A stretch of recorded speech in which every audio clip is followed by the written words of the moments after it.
Good evening, ladies and gentlemen. It's Thursday evening. It is 9 o'clock. Time to gather in the Royal Library for a live stream. But first, as always, a little music. Enjoy.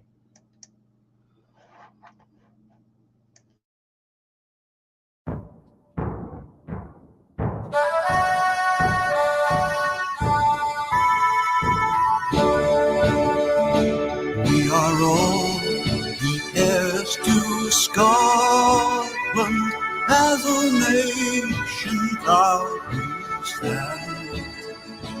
We will march beneath her banners to protect our ancient land.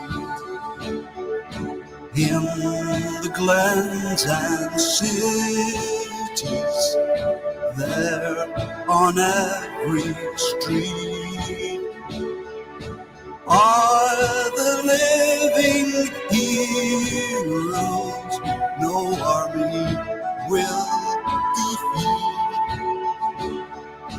Let a flag mean freedom and not a battle drum.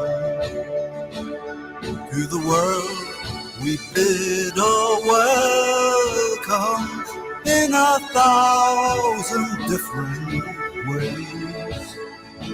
We will toast to long lost friendships as we build our better days. In the glens and cities, there on every street are the living heroes no army will defeat.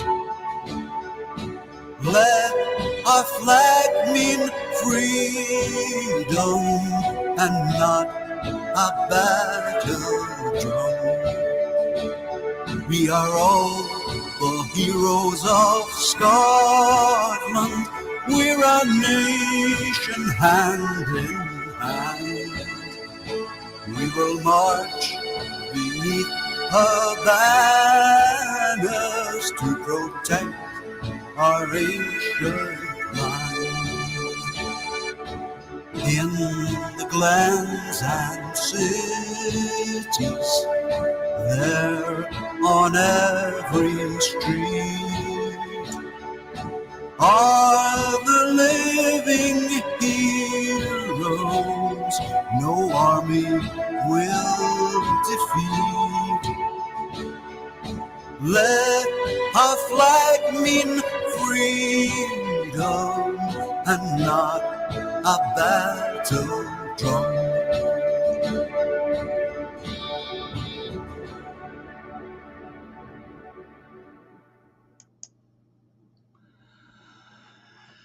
Good evening, folks.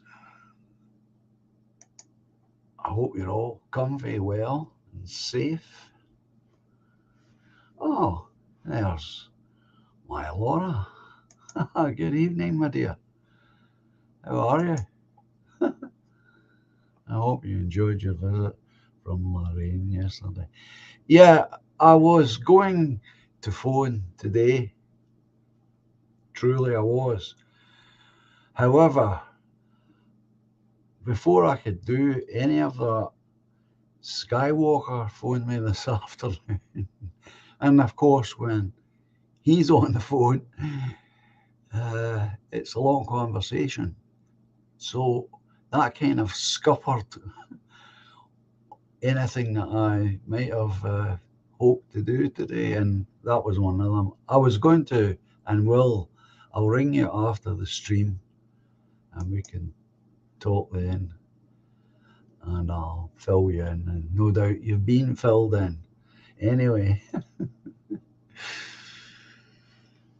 as to the afternoon. But yeah, it was lovely. We had a great time. It was a very pleasant surprise. And I suppose I better make sure that everyone understands what we are now talking about, Laura. Well, what happened was, on Tuesday night, I was telling all of you about my running out of pills, morphine to be exact. And I needed to get this all sorted out. And very kindly on Wednesday morning, the phone went, and it was Ian Marr on the phone. And he was concerned, and he was asking me how I was feeling because of this 3 day without the morphine, you see. And I thought that was very thoughtful, very kind. And we spoke for a bit. And that's how the day started, if you like. Now, it just so happens that yesterday was also my birthday. So what then happened was I got a surprise telephone call from Lorraine telling me that she was coming to visit with me because it was my birthday. And any plans I had for Wednesday, which I didn't really have any, were gone. And so Lorraine came.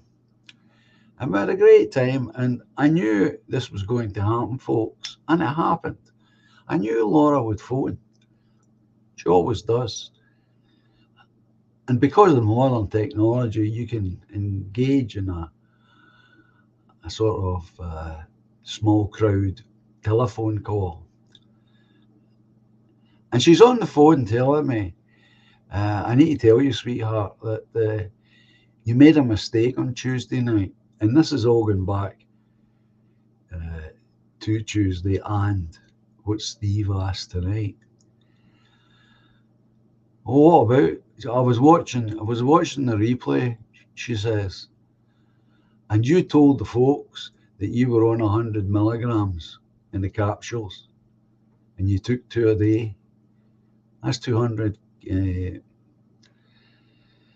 milligrams of morphine a day. You told those folk. No wonder they were concerned. And she's telling me, of course, that I made an error on Tuesday night. So instead of me telling you, I am on a capsule of 10 milligrams. And I take 2 of them. So that's 20 milligrams a day I take, not 200. Right? So Laura's on the phone explaining this. I said, I'll apologise. So I apologise for the error that I gave out on my prescription of morphine. I'm on 10 milligrams, which is a tiny amount. It's the first rung of that ladder, medically speaking.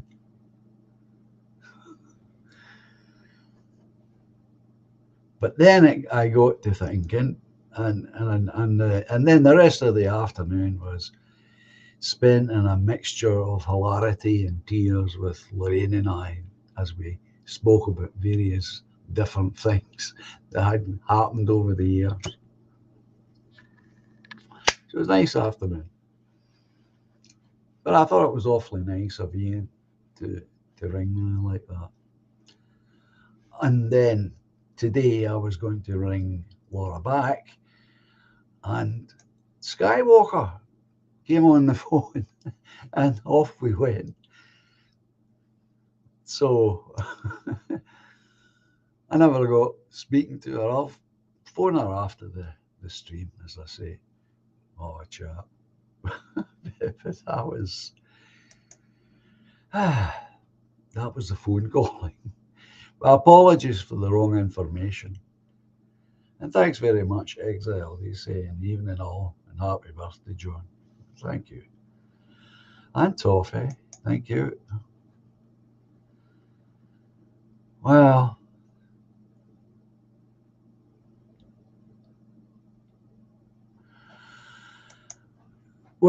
don't forget Skywalker. He's got the dog, and he's off out with the dog. And when he takes the dog for a walk, it's a walk because he's right at the country. So he's probably out with the dog. And I think that's his routine. He goes for a walk with the dog about in the evening times. He comes back and he makes food. And as he's making it or as he's eating it, he's listening to the live stream, if I've got his routine. So we'll just keep an eye out and see whether he turns up or not. I'm sure he's okay.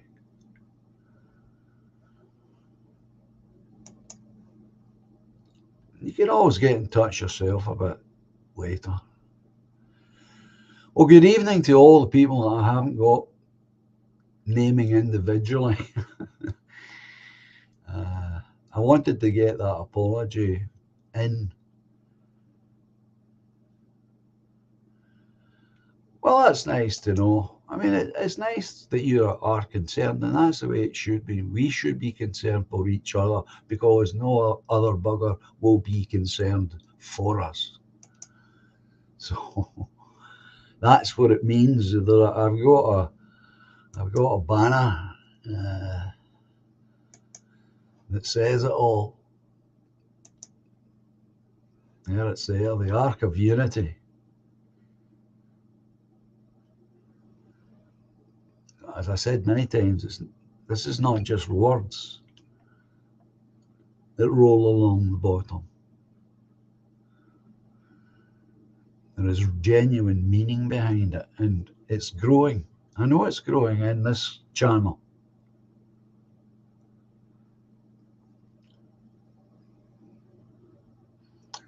Where do I start here? I'll start with Steve. Right, thank you. Oh yeah, I did. And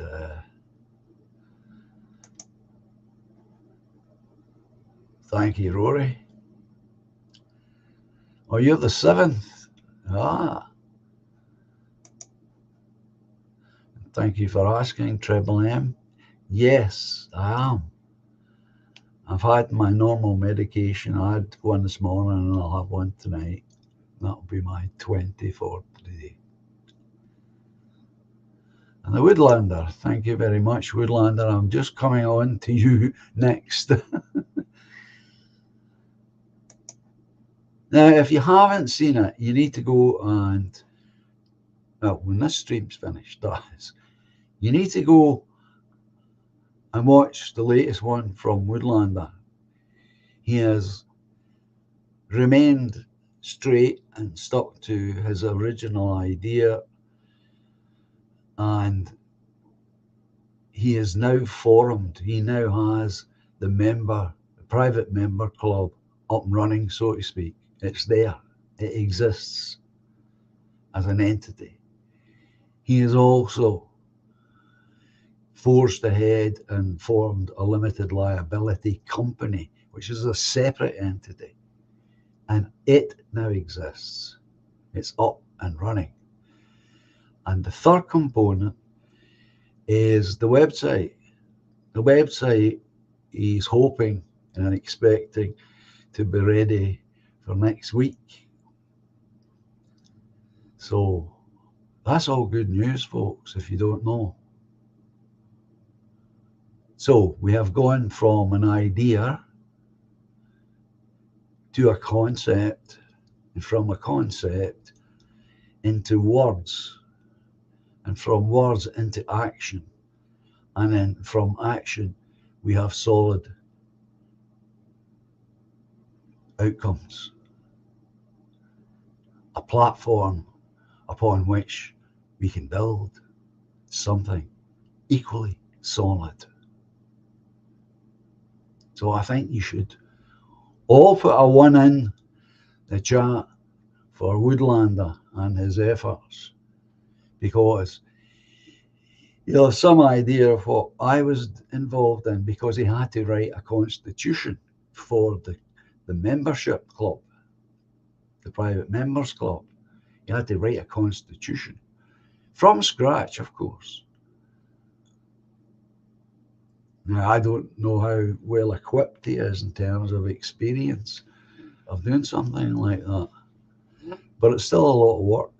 I've done it myself, so I've got some idea.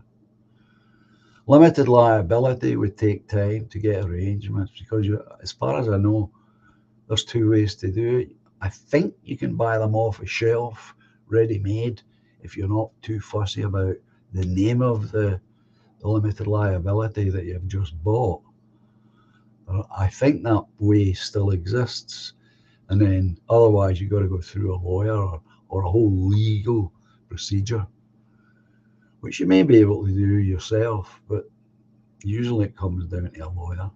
So he's had to go through all of that stuff, and that's all been going on, obviously, in the background. And again, that's my way, and I like that approach. And I'm glad that that's the approach he's taken. Not that he needs my approval, of course, but it heads off any disappointments, because you take the disappointments, but your audience doesn't, because they don't know. And only when it's ready does it get presented to the wider public, which is, in my view, because that's the way I do it, is the mature way to do it, and it saves so much disappointment. And we've all had too many disappointments in our lives already. We don't need another one.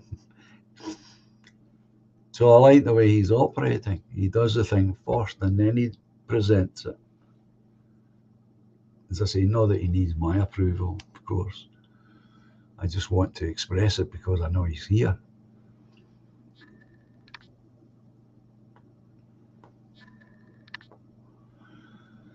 Oh,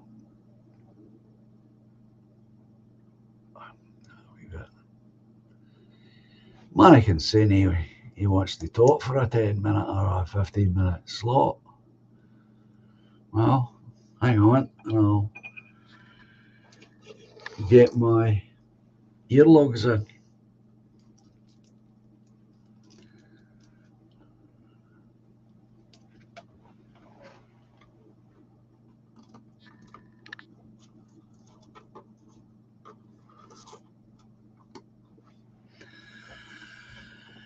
Ready in a minute.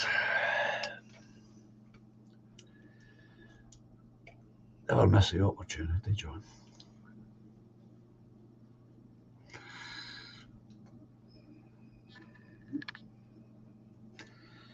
Did we get, I don't think we got a 1 in the chat for the Woodlander, did we?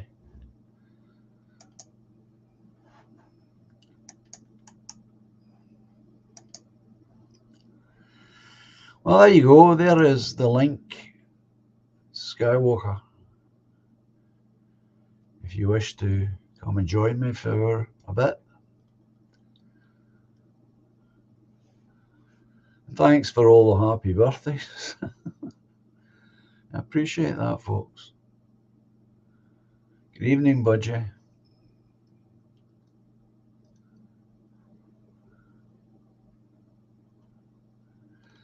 So that's very good news from Skywalker. There's the ones. Thanks, folks. I'll get mine in.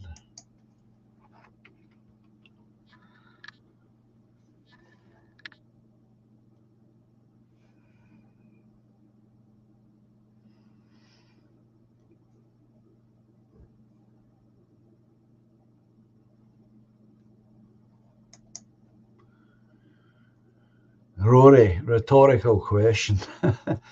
How on earth does the Woodlander achieve all this whilst looking after his 7 dogs and 100 chickens?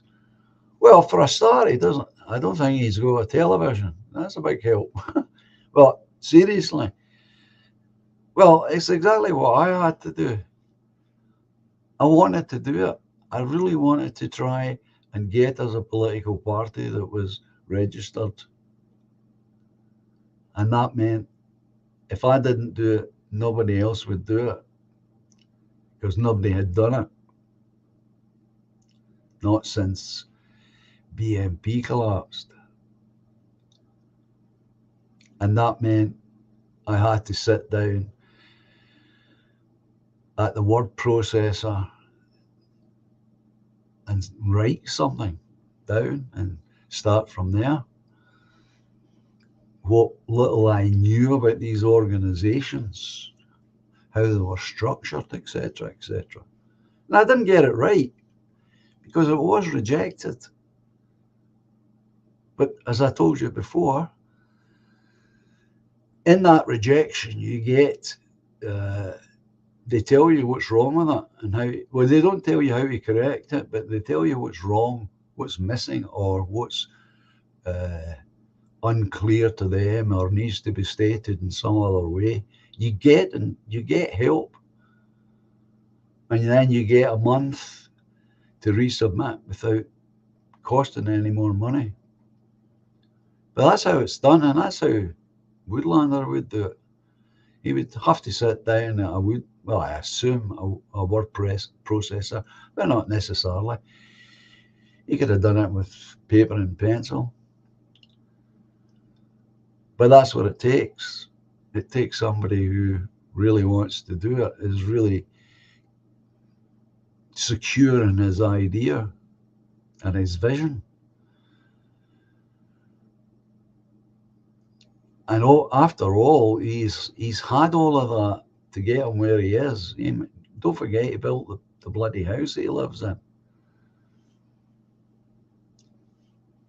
So he's got all the necessary equipment in his mind already, but he still has to write that document in the terms that they will accept, they being the powers that be. And that's why I say, well done, very well done. And now he's got 2 out of 3. Once that website goes up, then he is proving to me, at least, and I'm sure to you, that he's determined to at least try this idea. He is at least willing to risk failure, but really not expecting failure, nor should he.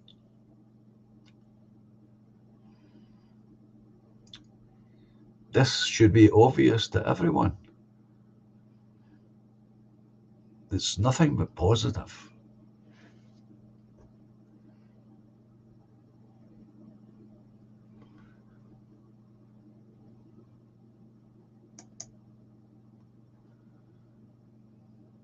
There's Rory's question. That's how, Rory, is as simple and as complex as that. But that surely is what we've all come through. Surely that's a lesson we've all learned. That if you want something, and if you want it bad enough, you'll make it happen somehow. And sometimes, no matter how long it takes, is involved.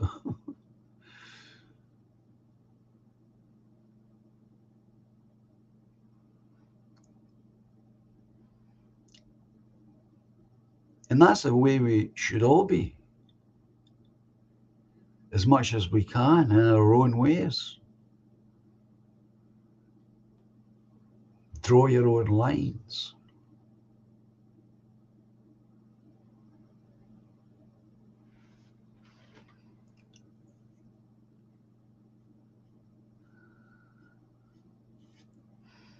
And once you've drawn those lines, you just stick to them.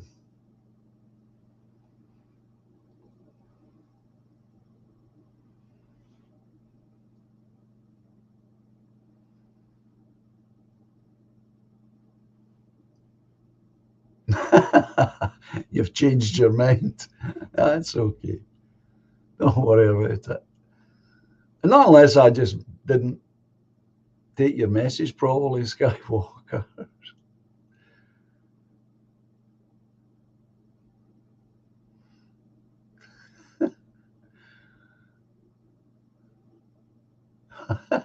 I didn't see it.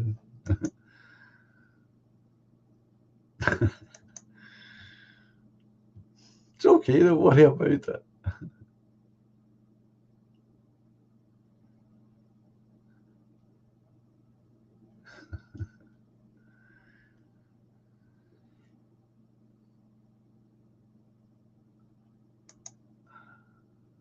Well, thanks very much, Woodlander. As I said already to the folks, you may not have picked me up, but I'm not finished. I'm not finished with the party either, and I was just coming on to that. I got an email at the beginning of the week from the Commission saying that because the Pensioners Party had received a donation in excess of £260,000, they would be expecting the Treasurer to do X, Y, and Z. I won't bore you with the details of that. So I am now embroiled in fixing out this. I'm going to call it an error. I'm going to call it some clerical error on the Commission's part. But there's a nag in my mind saying I think this is a wee bit of sabotage. Not that we're important as a party, but just the principle that there's a party there.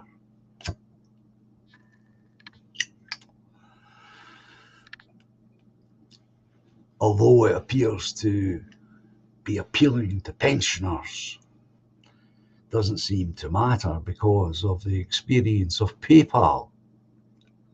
That was totally political. That someone inside PayPal created that problem to try and, no doubt, put us out of business, so to speak, but certainly cause a lot of upset, as it did not, by the way. It didn't. It caused an awful lot of upset to fix it. Took me months and months to fix that problem.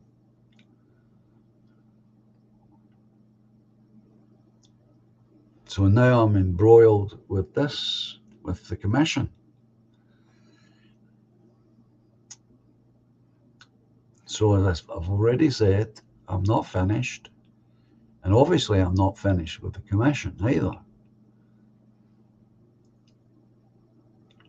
But if things, or when things change, you'll know then, because I'm not going to take you through a blow-by-blow account here, because I don't know which way it'll go, to be honest. And like all these government bodies, they all come with threats of huge fines and possible imprisonment. They always do. No matter how they're couched, that's what comes with it. And this is no different. But I'll let you know when the dust settles. All right. But no, I haven't finished politically. Because as Woodlander himself said when he was on, speaking directly to me, there'll come a point in time when we will need that political arm. Leaving aside any expectation or hope for taking power, leaving all of that aside, we will still be wise to chase control of local councils and parish councils that I believe you have in England, and school boards and the like. Wherever we can, we should. work towards these goals. And that's long term, it's local, but it's important. And that's where the political arm comes in.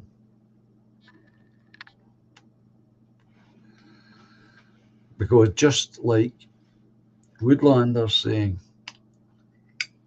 if somebody wanted to start a wee business up, they could come to this members club for the cash. And there's your parallel economy.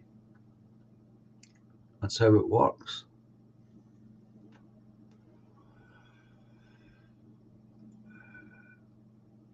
And similarly, with having a political body in existence,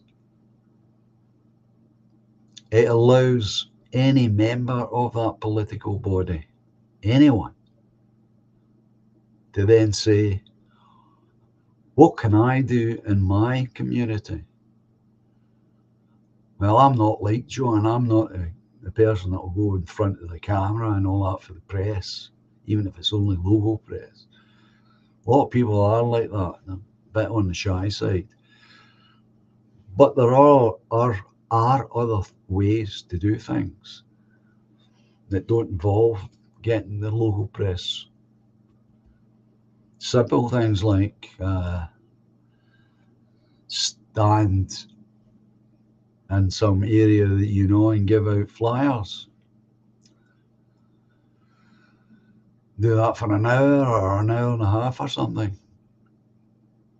Spread over a period of time, you're putting information out.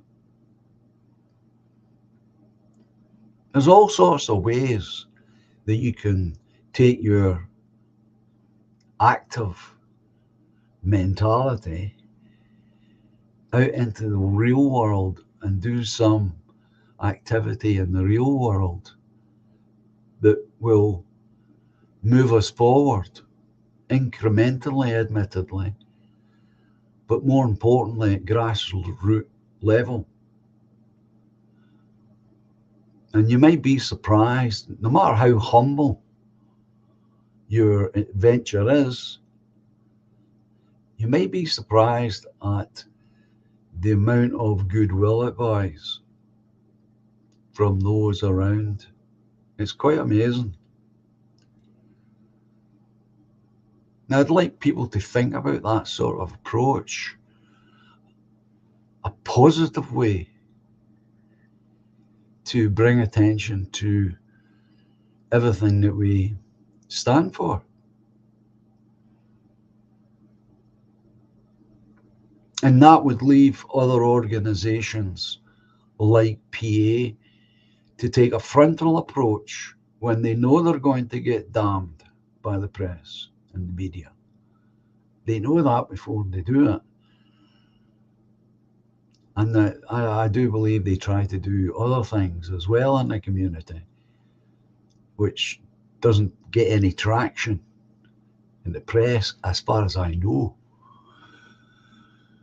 And that's why I was keen for the party, any party, to take this model that I presented. Let's not do that. Let's do this other thing. Let's do this positive thing. And that can only attract positive publicity. Admittedly, it falls on you to begin with, but you then represent a whole set of ideas and beliefs and opinions that others will definitely agree with if they get to hear them, and they will. And I've shown you how it works here, the way I do it. What I do tends to be quite a good reflection of my own personality.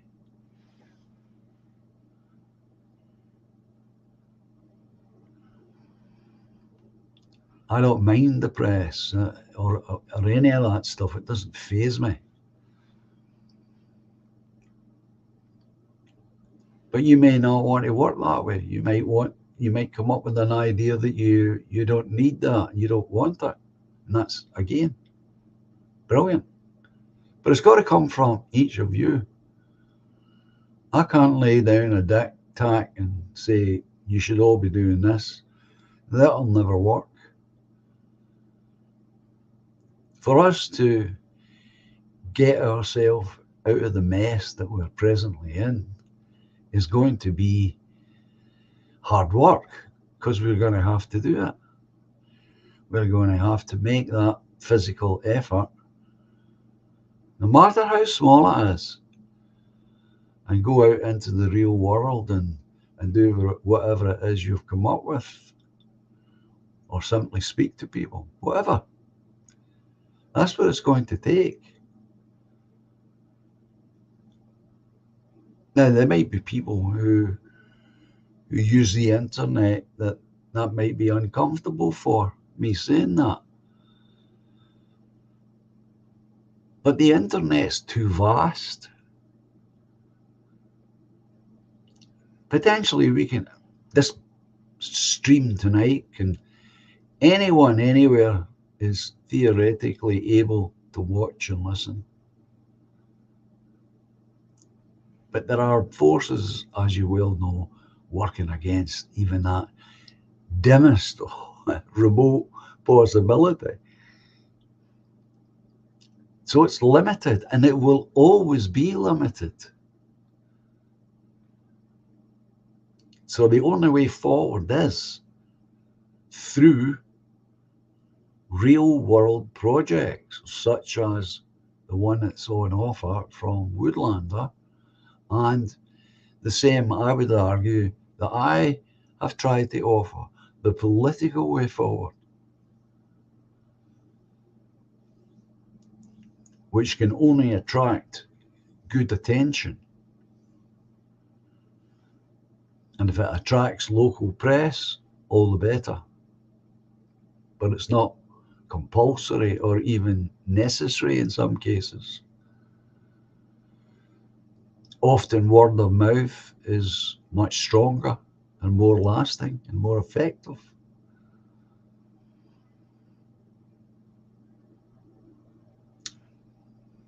And that's what needs to happen, folks. All this sitting about all of the time. And I'm not getting at anyone in particular. Will amount to nothing in the end. We've got to do something, as Woodlander rightly says. And he's put forward this idea. And I'm sure he's going to get the number that he's looking for. I really do. I'd be very disappointed if he doesn't get that number in pretty short order. And that would be a flying start. The politics was always going to be a longer road. But in my view, a necessary road. And I still think it is. For how much longer? Well, that's another story. Because once we hit that tipping point and we are officially the minority, then everything changes politically, permanently. But we're not there yet.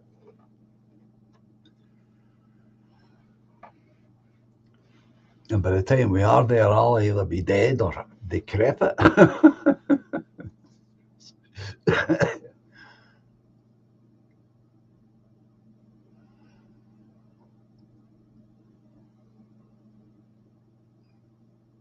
Oh, there's a Woodlander.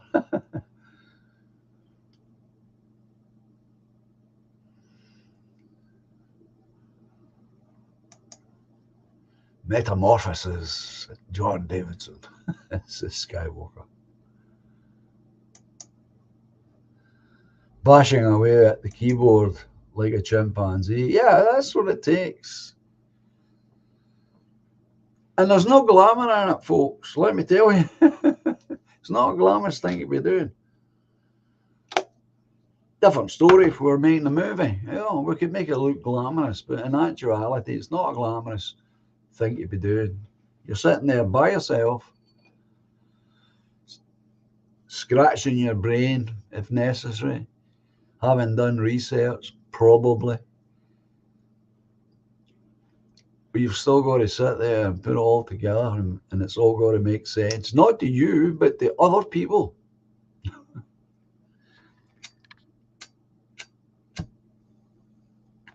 This is one of the few times in writing when you have a guaranteed audience. When you put together a constitution, it's going to be read. And if it isn't just so, it'll be rejected. That's it. So I know what he's gone through. If he himself did it, it might have been his wife. I don't know. I suspect not. I suspect it was probably Woodlander. And now these other components, the limited liability company, and the third, the EA website.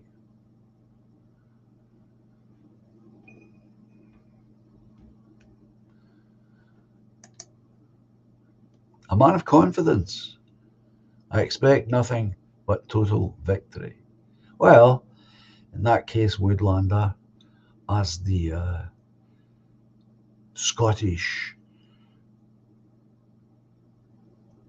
leader, and think of German terms there, I shall make you a field marshal of the countryside.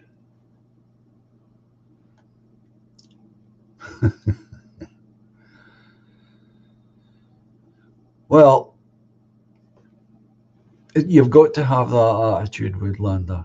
You have to have that confidence in your own thinking, your own idea, and how you presented it. You have to have that confidence in it. Because if you can't visualize what you're proposing, then it makes it less likely that anyone else can visualize it. I have no doubt you've got supreme confidence in it.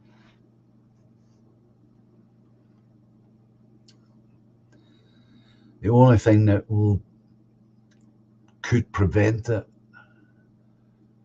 is people's apathy or despair.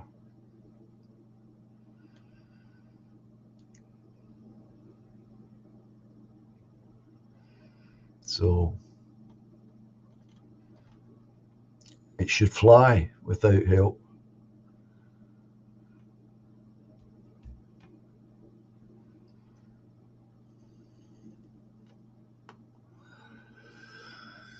Good evening, Anglo-Saxon.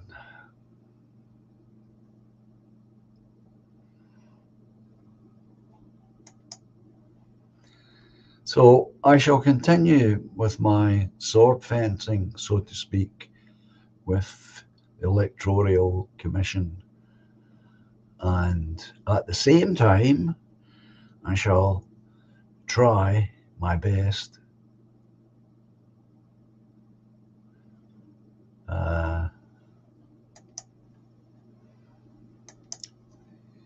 to be moving forward with something slightly different.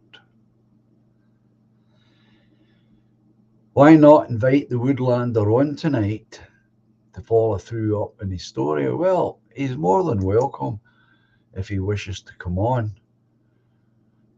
So you're more than welcome, Woodlander, if you want to come on and spend a half an hour or so or whatever and bring us up to date. You're more than welcome. Just let me know. Just say yes and I'll send out the what do you call it? The link. Robert, good evening, Robert.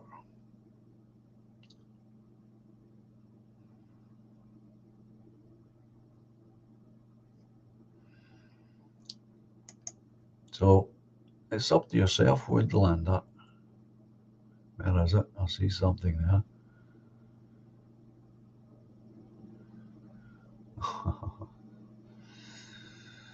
Nothing to do with me. Good evening, Jemima.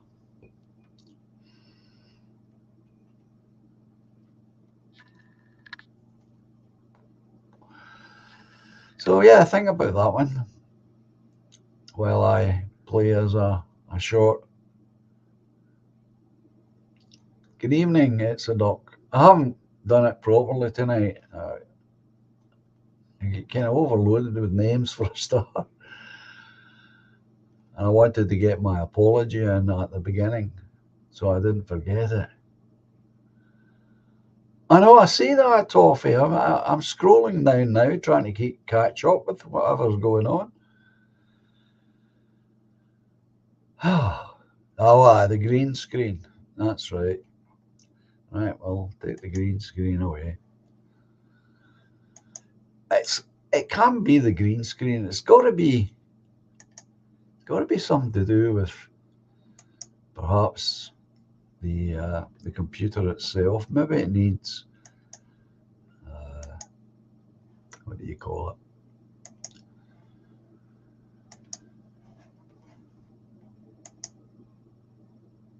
Redone so that everything is better stored than it presently is. Perhaps it needs that done to it. I don't know. I'll need to have the word with the wee fella. Rebooted, yeah. That's a good word. That'll do.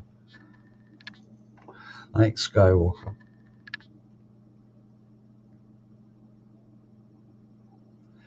Well, hang on, Toffee. Let me play this video.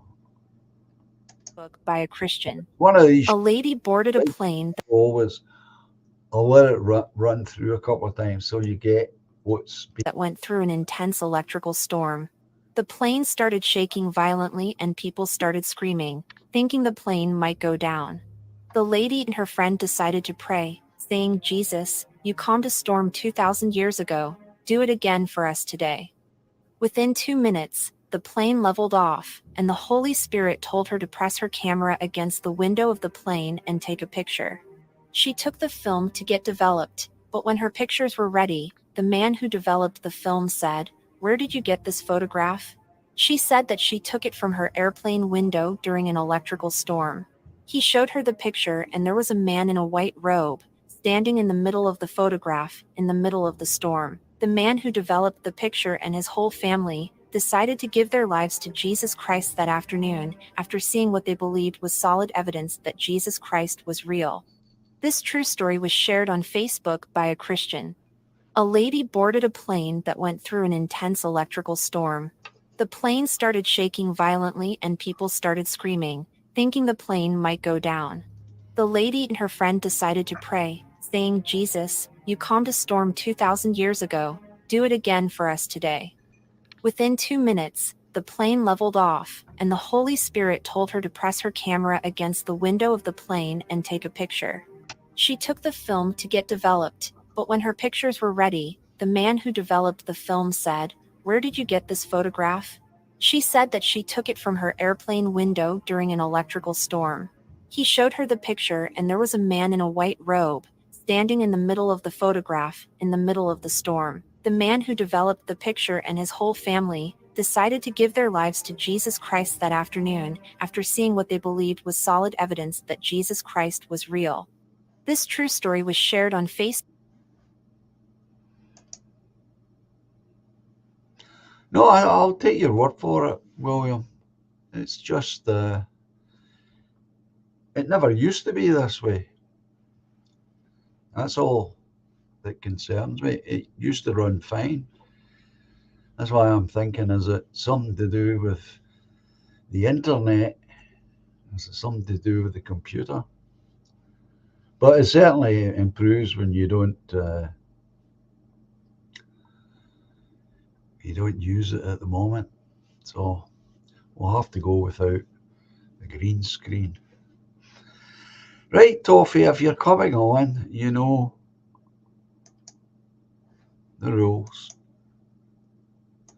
I'm sure you'll be fine.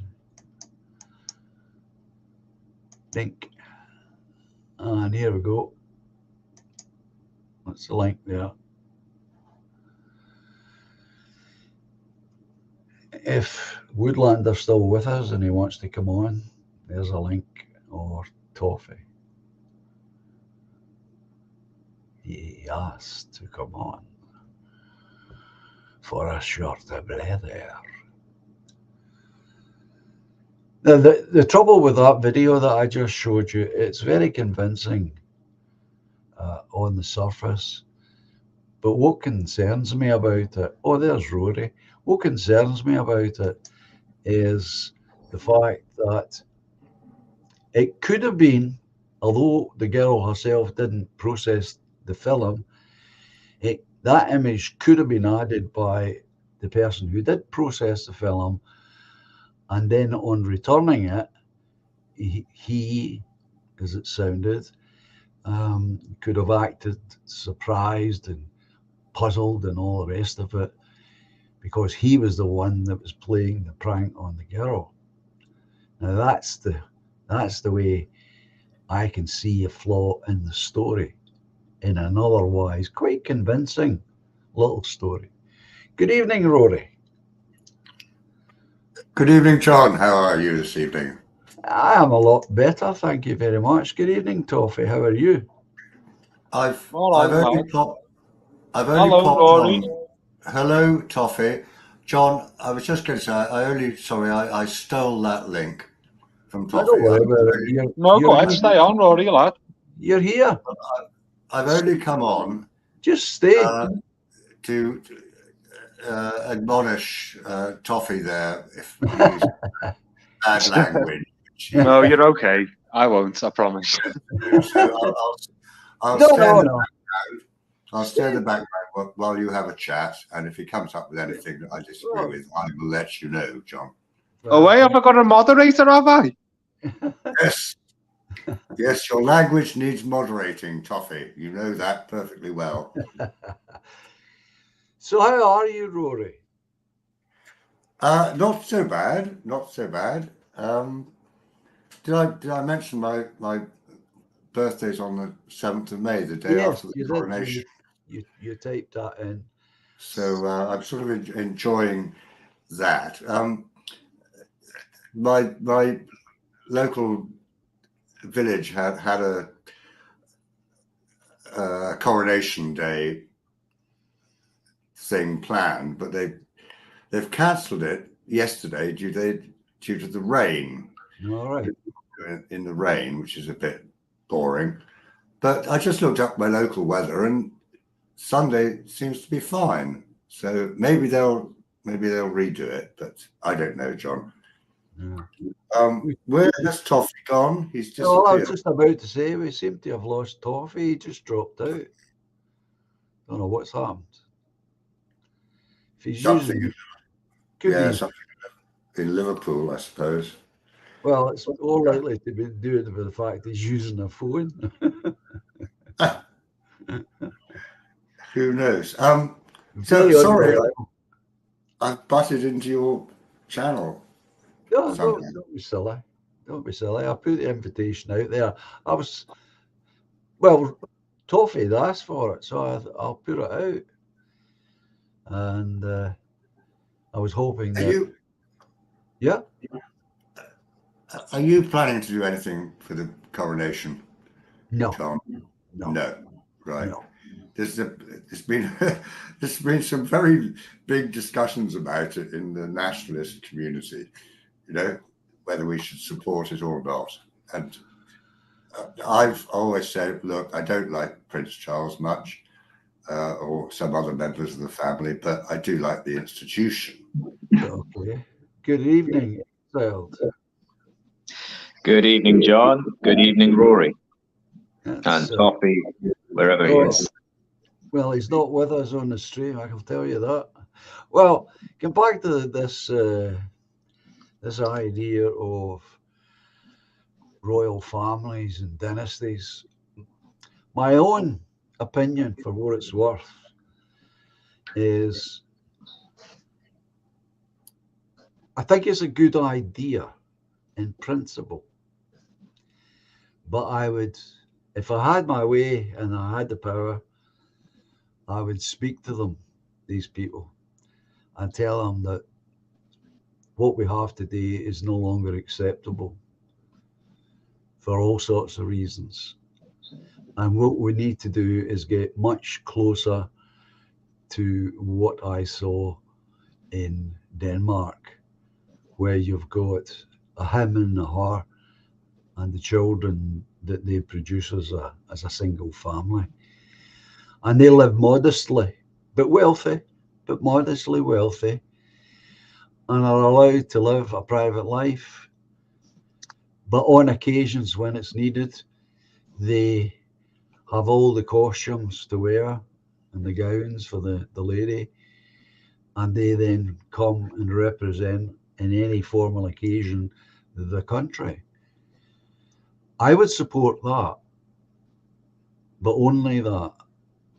And that would need huge, huge changes. Yeah. I'm more in favour, for example, because it goes with the idea of royalty.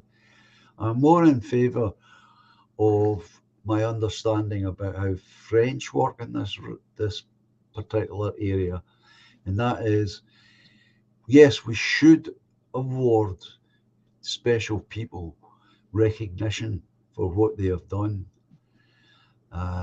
but that should be a civil thing rather than some kind of royal decree thing. But it can still exist and does exist elsewhere in other types of governments. And I would much prefer for the UK to move closer to that model. Does that answer your question? Why, one of the many reasons why I will not be taking part, because I don't agree with the way it is. I agree. Yes. I agree with that, John. That would be an ideal scenario for a royal family. Sorry, I was interrupting Rory there. Sorry. Go ahead. No, not at all. No, I was just agreeing. You carry on, next time. No, I've Yeah, just okay. said that. Yeah, well, you get a situation, God forbid, but these things do happen, when you have a big accident somewhere and lots of people are dead and hurt, and they turn up and they mingle among the folk are involved and give their presence and support, etc., etc. That happens abroad. That's part of the function of it. It becomes a symbol more than anything, and people can relate to that. And if it's a single family we're talking about, then it's much easier for the general public, if they wish, to identify with a single family that lives a quiet, modest life, but a wealthy one. I don't see any problem with that. Yes, but I would add there, John, I mean, the pomp and circumstance that we have in the United Kingdom is the best in the world. You really can't beat it. And that's something that people love about our country, and people from abroad come to see. It helps the tourism industry a lot. Yeah. Well, but I'm not saying that we need to give that up. What I'm saying is, it's all the other stuff that has gone with it and attached itself to it. The problem with the royalty, it's just too many hanger-ons, John and Rory. Yeah. That's the problem. If the royal family was just only down to, let's just say, if some years ago, if it had just been the Queen, Prince Philip, Charles, Anne, and Andrew, the immediate family, and a couple of the grandchildren, that would have been fine. But all these extra hanger-ons, they're just a waste of time and effort, a waste of space, in my opinion. Absolutely. Because they don't do anything to keep their title as a royal person. They're just lurking in the background. Yeah. And I think far too often in the past, Rory, that added to what Exiled said, you've also got the people who bring the whole idea of the institution into disrepute by their personal behaviours. And I'm not going to, well, I could name a few, but I'm not going to, because that's part of the problem when it exists in the form that it exists in this country. mean, in Denmark, I was told, rightly or wrongly, I don't know if this is actually true, but I was told it as it was true. And the fact was that you can be in I'll say a Tesco, but some equivalent in Denmark, and you're just as likely to see the Queen in there with a trolley, just as you will Mrs. Smith next door, because that's the kind of life they do live, a modest but wealthy life. And they know that part of the price they pay for that is they turn up when they're needed and required. We don't need anything beyond that immediate family, because these folk are in a position where they don't have to think about the cost of the family they're having. So they can have a biggish family. And that's big enough for us to support. And I would say it's more acceptable than the way it's set up today and the way it has evolved into today. I mean, Yes, you think about the Kents, Rory. The Kents have been there, and they have lived a very quiet life. They live wealthily, but quiet, and when they're asked or needed, they turn up. Well, that's exactly what I was just about to say, John. The Duke of Kent and his wife are a great supporter, you know, of the military. Yeah, they come to functions. Yeah. I was invited to Vittorio Veneto, and he flew out there to support the regiment's battle against the Austrian-Hungarian Empire. Yeah, back in the First World War. And I'd also say the same thing about Princess Anne. She's another good one. To things, you know. I'll tell you a little story, John. I was running a lottery for a local swimming pool centre, and she just came up, and I was introduced to her. And this is what was funny about it, was that she was introduced to me, and I said, well, no, I run this lottery. And she said, well, that sounds like gambling to me, Rory. And I said, well, yes, but 50% of the money comes to fund the community centre. Mm. And she said, oh, well, I've never gambled in my life. So I turned straight back to her and said, well, I'm sorry, Ma'am, but please, you must have put money on a horse sometime in your life. Absolutely. She never answered that one. Not surprised. No, they're great. They're great ones for their horses and their racing. But that's my model. That's the model I would present if I was in a position to present such a model. And I think it would be much more acceptable to modern people than what we've already got. But we wouldn't need to give up the guys with the bear hats and the red jackets, and we all love that stuff, and that should continue and could continue. No. But it doesn't have to be occupied. I also like the Coldstream Guards. I mean, no one does it better than them. The British do that presentation better than anybody. Absolutely. It's better than the Americans. And I had Americans actually admit to that once. They say, yeah, we might have our guard of honor, but the British, they do it so much better. Hell yeah. Even they complimented it. Yeah. Well, the British do it with style. Well, hold on a minute. My father-in-law was in the United States Marine Corps, so I have to stand up for them. They do it pretty well. Oh, yeah. Yeah, they do it well, but they don't do it with the same panache. But I have to agree with Exile. Yeah, well, I would go Grenadiers prior to Coldstreams, but they're both pretty good. They're all good, Roy. They've all got the panache, and they're really good at what they do because it's what they want to do. It's how they want to be organised, and in that way, and it's good. Yeah. I don't know why Toffee left us. He hasn't said anything. He's back in the chat, but I don't know why he dropped out. Well, I think probably because I told him that there was no foul language allowed on the stream. So he's, Well, perhaps. Principal Herbert. You're like Principal Herbert of the high school. Well, Exiled, how is the mandolin? Well, it's still sitting on top of the cabinet. I've not done any work since I got it. I know I was wanting to do work way back at the beginning of the year when I got it, but I've just put it to the side for now. Right. So, but I've just been doing other stuff, redecorating the house as best I can, and just waiting to get this bloody coronation out of the way. I'll be watching bits of it, but I'm not going to go overboard and jump around celebrating, because I myself am not a big fan of Charles either. Because with me, the royalty, in my head, royalty ended with the death of Queen Elizabeth. That was it for me.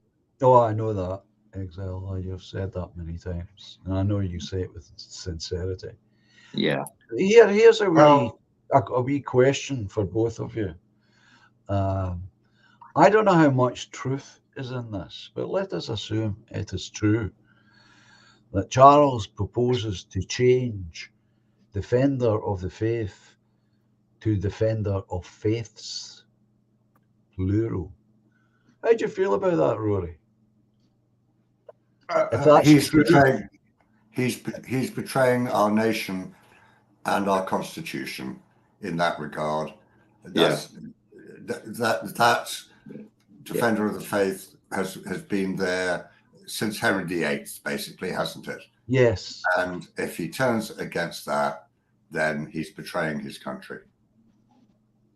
In my Yeah, opinion.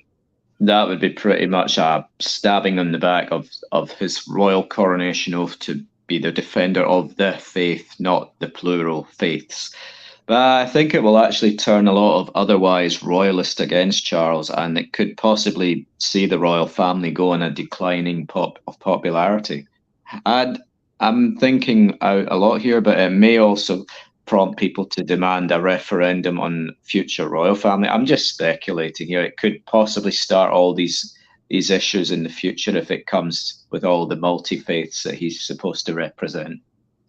That's just my take. Well, I would agree in general terms. I think it'll create a lot of cracks in the whole idea of royalty.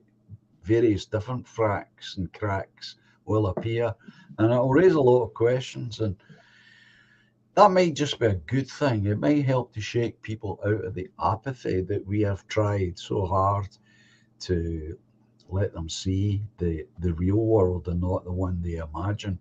And this could also help in that direction if he does this. And the other thing I think about is, if he goes ahead and does this, what does that say about the people around him, Rory? Oh, well, I was just thinking that, John. The problem is that Christianity in this country, in our country, is sinking. I mean, mainly because of the people who run it. And I think that many people just wouldn't care. I think it's possible he could come out and say, "Oh, I'm defender of faith," and get a majority support. But, well, Woodlander has just commented he's done it. The new stamp has a Jew, a Muslim, excuse me, a Sikh, a Buddhist, and a Christian. no, I saw those. Yeah, I saw those. Have you seen those? The Jew is in the first line, says Woodlander. Yeah, have you seen those stamps? No, I haven't seen them. Oh my gosh! I've not seen them yet, and I'm a stamp collector, but I haven't seen them yet. But now I don't want to see the coronation if that's what's going to be now. Well, that's a must for your collection. Oh, the stamps are about diversity, equality, and God knows what else. Equity. Don't forget equity. Equity, yeah, I think too. And genocide, white genocide as well, is what it all is. Yeah, well, that's for sure. But that's interesting. He's done it on the stamps. Yeah. So he's going to do this. He's going to take this oath then. Do you know what I'm thinking?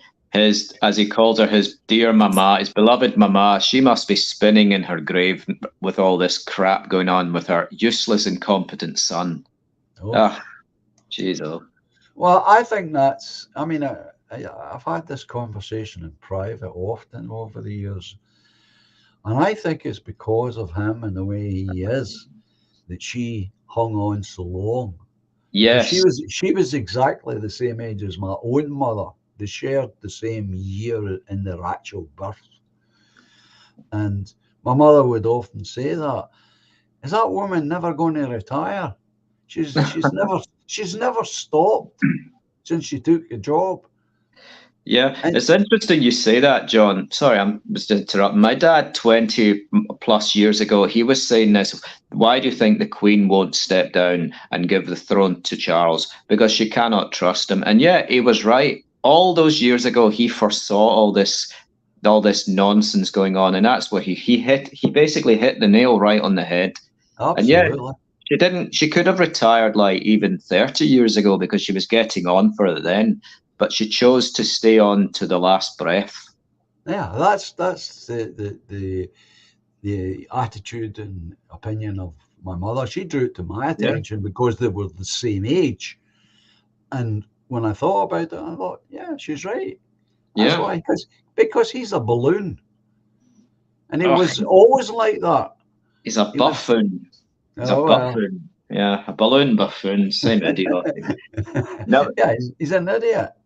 Yeah, I mean, I did think for a moment, you know, when it was announced that the Queen had died, when he did the whatever you call it, when he's sitting in that room and he's saying approved, when they were giving all these things, I don't know what you call it, when the new monarch is giving approval for things, I thought maybe we're possibly going to see a change because he would have to reel in his free thinking if he wanted to be the monarch. But no, that doesn't seem to have had any effect on him. So I'm back to square one in my opinion of Charles, because I gave him the benefit of the doubt at that moment. I thought, well, maybe he will change. But your thinking, Exile, leads you right back to what I asked just a few moments ago. What does that say about the people around him? Not a lot, really.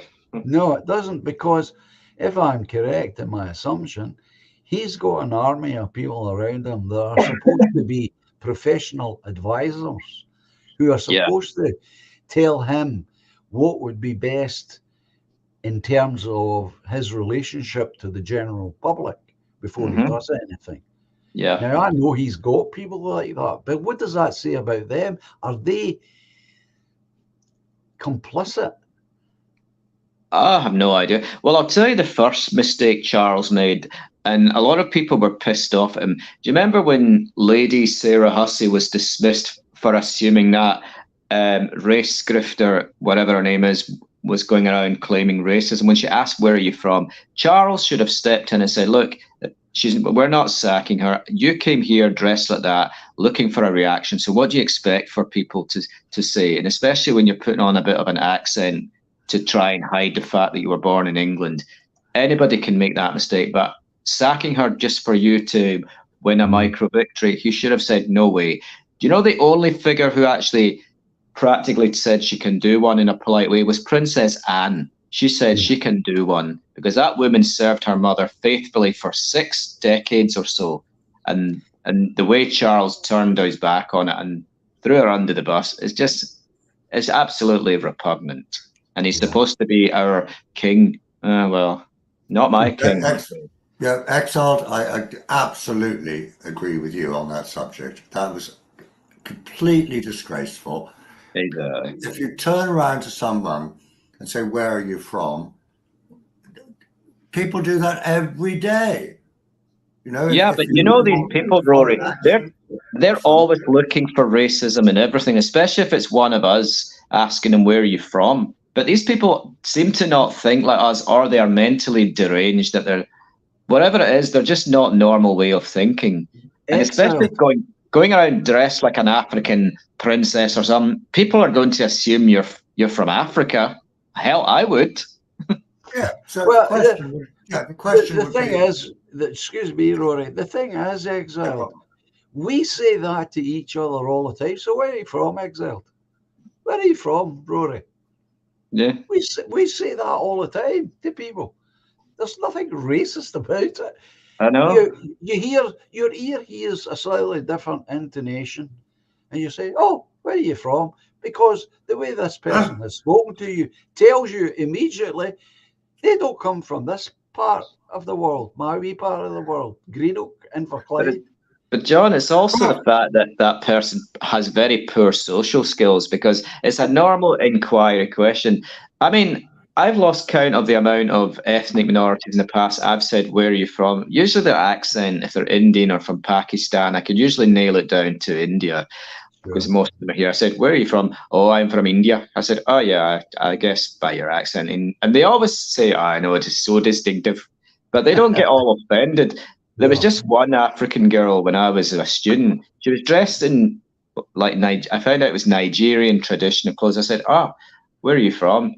"Well, I'm from Canada." I said, "Oh, I'm sorry. I thought you were from Africa." "No, I'm wearing Nigerian clothes, but you assume that all Africans are from Africa?" I said, "No, I didn't say that. I just said, where are you from?" "But you know what? Forget it. You said you're from Canada. We established this." So even back then, 2003, 4, this shit was already going on with some of these people. It's like they're trying to get a reaction. Oh, they are. They are. I don't know what their problem is. If they really have this issue, I don't think they have any business going to a university then, if all they're going to do is look for racism and everything, because they're not going to learn anything otherwise. Well, I'm sorry to say that, and I've talked about this before, that the university system has been destroyed, Oh, no. has been eaten alive from the inside. And they're just hollow shells of what I know. they once were. That's part of the problem. And it would not be a difficult problem to solve. This is the thing, Exile. As I've said many, many times, if I had the power, what do?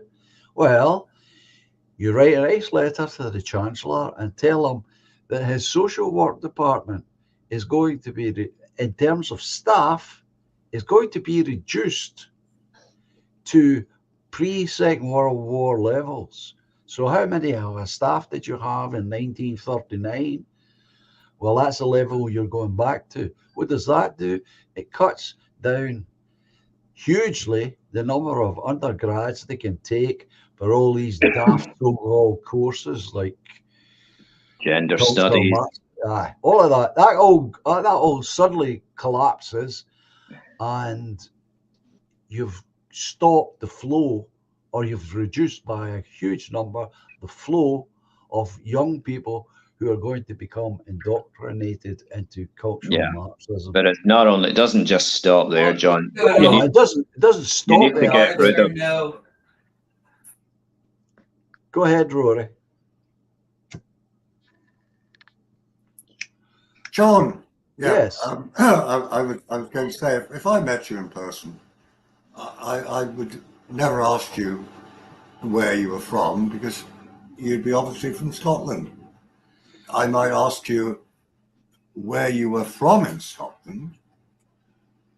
Yeah, well, I accept the point you're making, Rory, but I don't mean to be offensive when I say what I'm about to say, is you're presenting that question in a much more polite manner than is usually asked. It's more usual in everyday life to ask, "So where are you from, mate?" or "Where are you from?"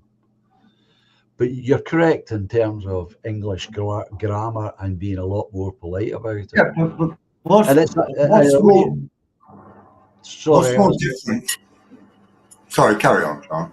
I was just going to add, but most people don't speak that polite English that you're presenting it in. Yeah, I was going to compare this with what happened at Buckingham Palace. We seem to Yeah. have lost. We've lost. We've lost Exile now. That if that woman had had asked the woman in the dress, Yeah. what part of Africa are you from? I mean, would that have been racist? And would have she been fired for that? Rather than just saying, where are you from? Oh, she'd have been fired for that because the assumption is that all black people come from Africa then, Well, maybe. which was true about 600 years ago, of course, but not any longer. Yes, but she was dressed up in this African dress, wasn't she? Yes. Correct. She was giving out a signal that was false. It was a false flag operation, you could say. Indeed.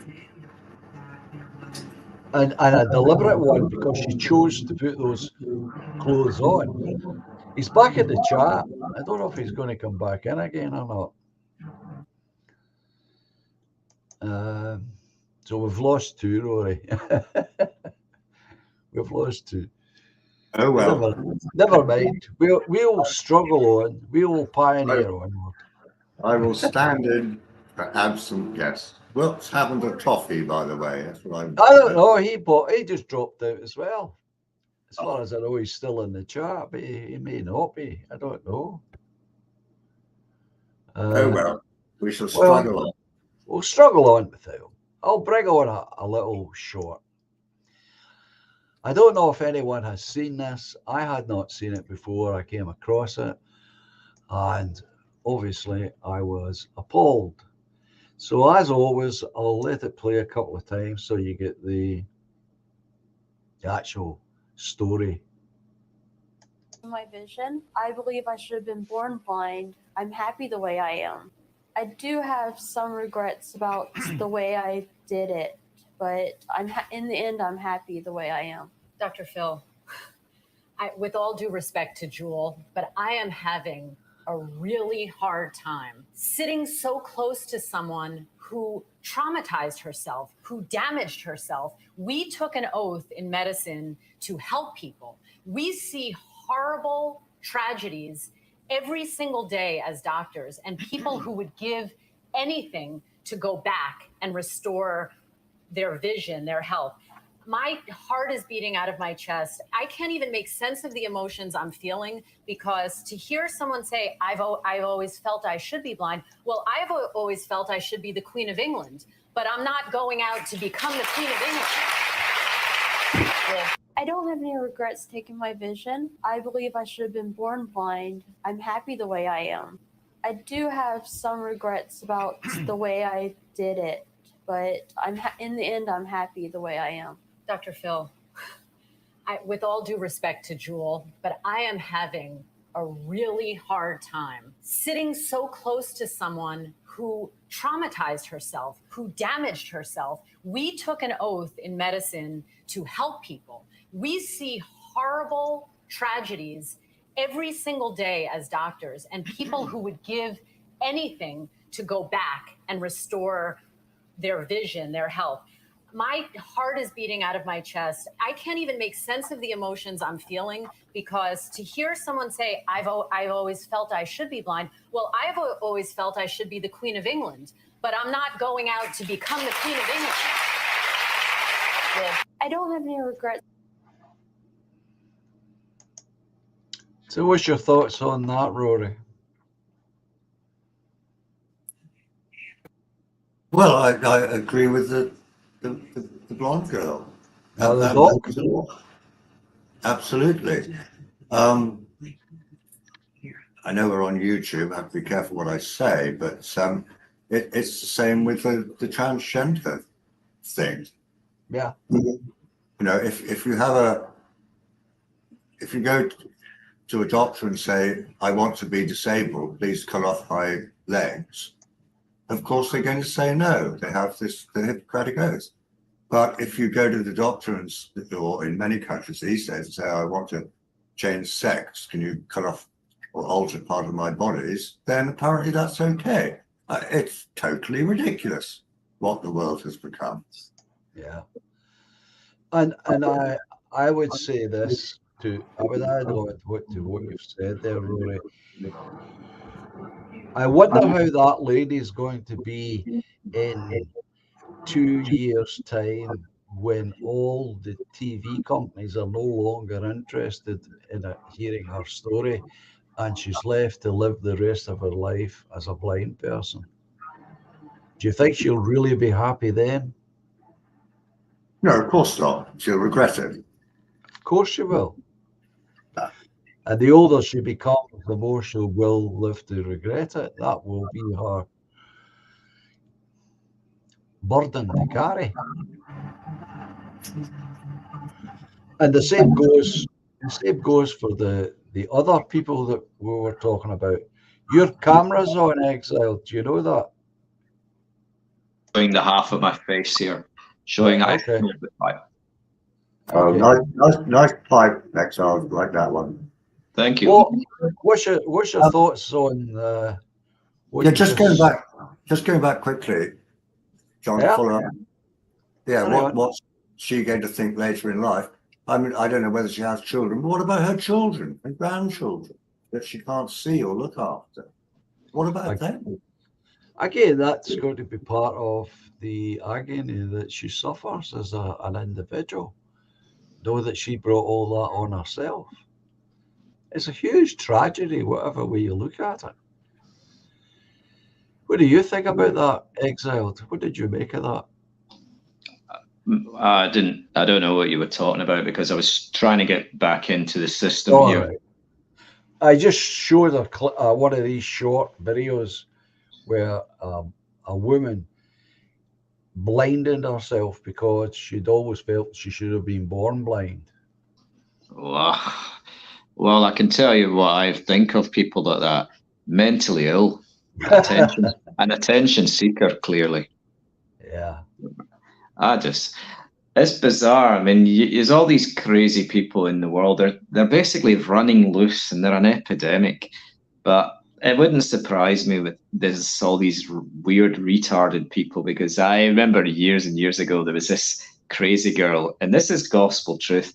She was a young activist, and because she was so upset about Africans in third world countries being HIV positive and not having any access to medication, so she decided to infect herself deliberately so that she could suffer their trauma and plight and feel one of them. And I'm thinking, that is the absolute epitome of insanity. Oh God. It's mentally ill. That's not normal. Infecting yourself with the deadly disease just because you want to be in solidarity with these people. What planet are these people living on? I have no idea, Exile. I can only shake my head at this point, because these are people who need help and protection against themselves. Yeah, but the problem is these people are given positions that influence our lives directly. That's the problem. The idiots have taken over the asylum. The inmates have really, and it's just they're being encouraged all through this pronoun nonsense, all this genderness nonsense, and now they're being encouraged to be all heard and they have the right to be included. Well, I don't know about you guys, but I do not want people like that deciding my life or what I should and should not do. Exactly. Exactly. Oh dear. Anyway, you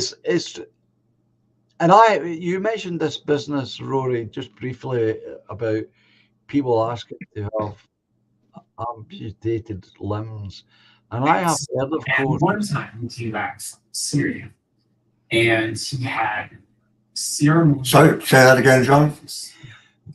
Are you playing something else? Another stream on something else? That's my wife, I'm afraid. Oh, right. It's just the sound of that's coming over. Okay, hold on a minute. I'll mute myself. So yeah, I was just going to add, I've heard stories that people have already done that, asked doctors to cut legs off, and yeah, I've heard about that as well. I don't know. I Again, don't know it's how all true down- it is. Oh, I believe it's true. It's mental illness. If the doctor doesn't get it done for them, they do it themselves. They mutilate themselves, and then they need to go into hospital to fix this and get it fixed by surgery because they've made a botch up of it. Yeah. That's I've the heard problem. these things. It's all right now, John. I've Okay. thrown my wife out of the kitchen. She did actually cook me some delicious haggis and leeks with a All whiskey right. tonight, so I can't be too rude to her, unfortunately. Just for that alone, Rory, you might be getting your divorce papers served to you for throwing her out of her kitchen. No. But yes, go back to your point. Yeah, yes, like, wanting to not cut off your legs. I mean, obviously they're not going to do it. But so where's the Hippocratic Oath when it comes to cutting off a young boy's penis? Exactly. That's where I was heading with this, Rory. Where does that come in there? Well, that shouldn't happen unless it was a genuine life-threatening illness that like a cancer that had broken out on his penis and his testicles, and it had to be removed because of that. That's one thing, but for a youngster of any, or a man of any age, I would argue, wanting that done on some kind of voluntary basis is beyond normality, beyond acceptability. And it once was about, beyond acceptability. But that ability, acceptability has been shifted so much. This is where you actually see how far it's shifted. And it's only going to get worse, John. This is not the end of it. It's still to peak. I don't think it will ever peak. It will just continue on and on till there's no such thing left as normality, and no one alive will remember what normal life was like, because they'll only know the messed up, woke, retarded life that we're heading into unless we do something about it. But this is all done deliberately. Of course, but you're right back to where we started. I think, Exile, you're back to, if we can see that as a future, and we can all see that as a future, and as you rightly say, it's only going to get worse, then there's only two options left. Well, three. You go on in silence, moaning about it, or you actually go and do something about it, such as what Woodlander's trying to do, and what I try to do in the political end. That's it. Otherwise, you need to just sit quietly and watch this stuff get worse, because it's only ever going to take either an alternative to it, in the sense of what Woodlanders got in mind, or we somehow get into power and change it. But getting into power, no matter how good the party would be, will take time. It'll take a long time to get that point. So you need, as he said himself, and he agreed, that you need both things running parallel. You need the land buying idea to be up and running and working, and you need the political system there. Yeah. You have the official political party sitting, gathering all the good PR, and you get groups like PA, who are just as important, doing what they do. They take the heavy hits of the bad publicity, but they get the photographs at the papers.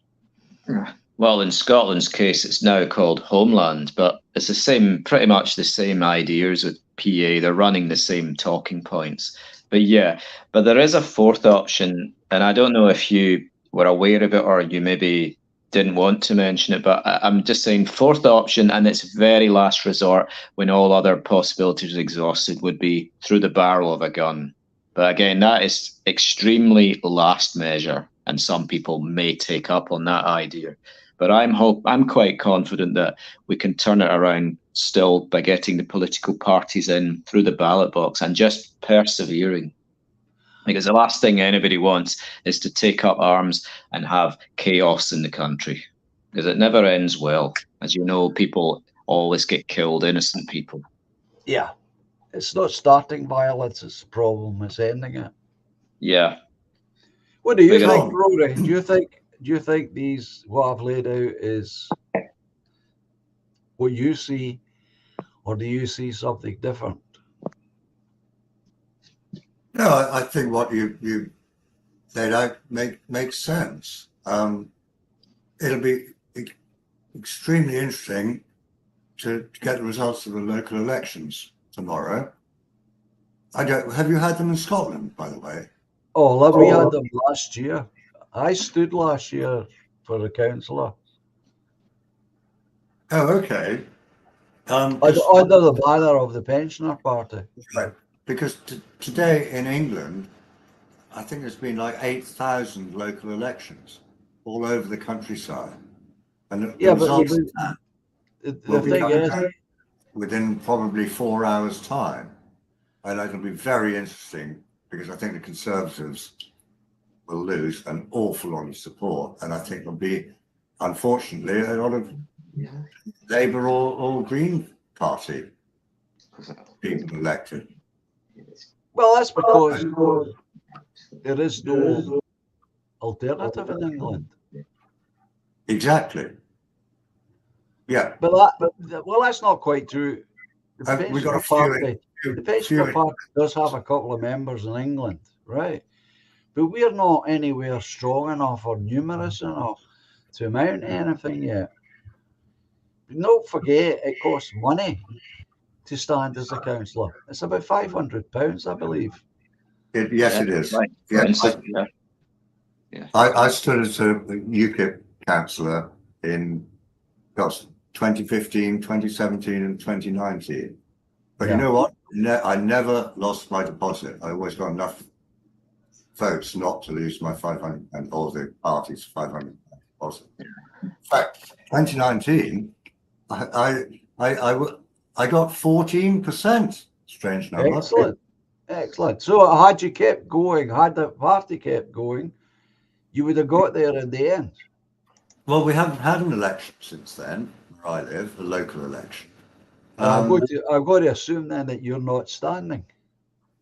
I won't be standing there. Next year is the next one. I won't be standing for UKIP. Right. I might stand for another party. We shall see.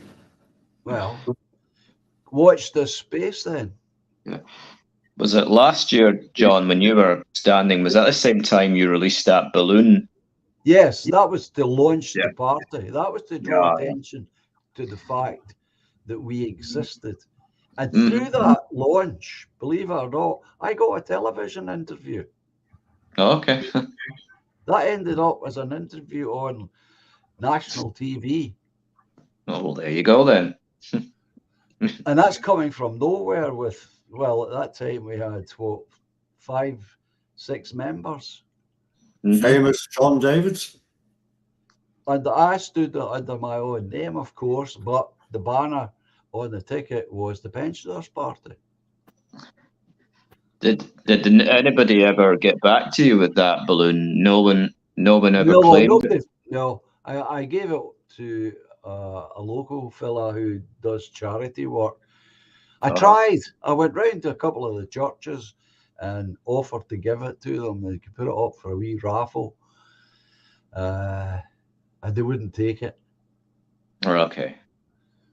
Because they don't get involved in politics, and that would lead to an argument from me about Jesus, and that never went down well. So I eventually gave it to this man who does charity work, and he put it up in one of his promotional things. All right. So it got sold. It brought some money in somewhere. Talking of today's elections in England, John, have you ever heard of a lawyer named Robin Tilborough? Yep. He stood today as a candidate. He has his own party. That's correct. He does. the English Democrats, I think. Yeah, isn't I it? would very much like to get in touch with them. And yeah, so he's standing, I think, in Epping Forest or a ward, Epping Forest in Essex.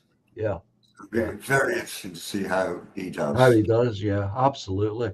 And they're very much, they lean heavily on the Magna Carta and the written constitution thereafter. Indeed.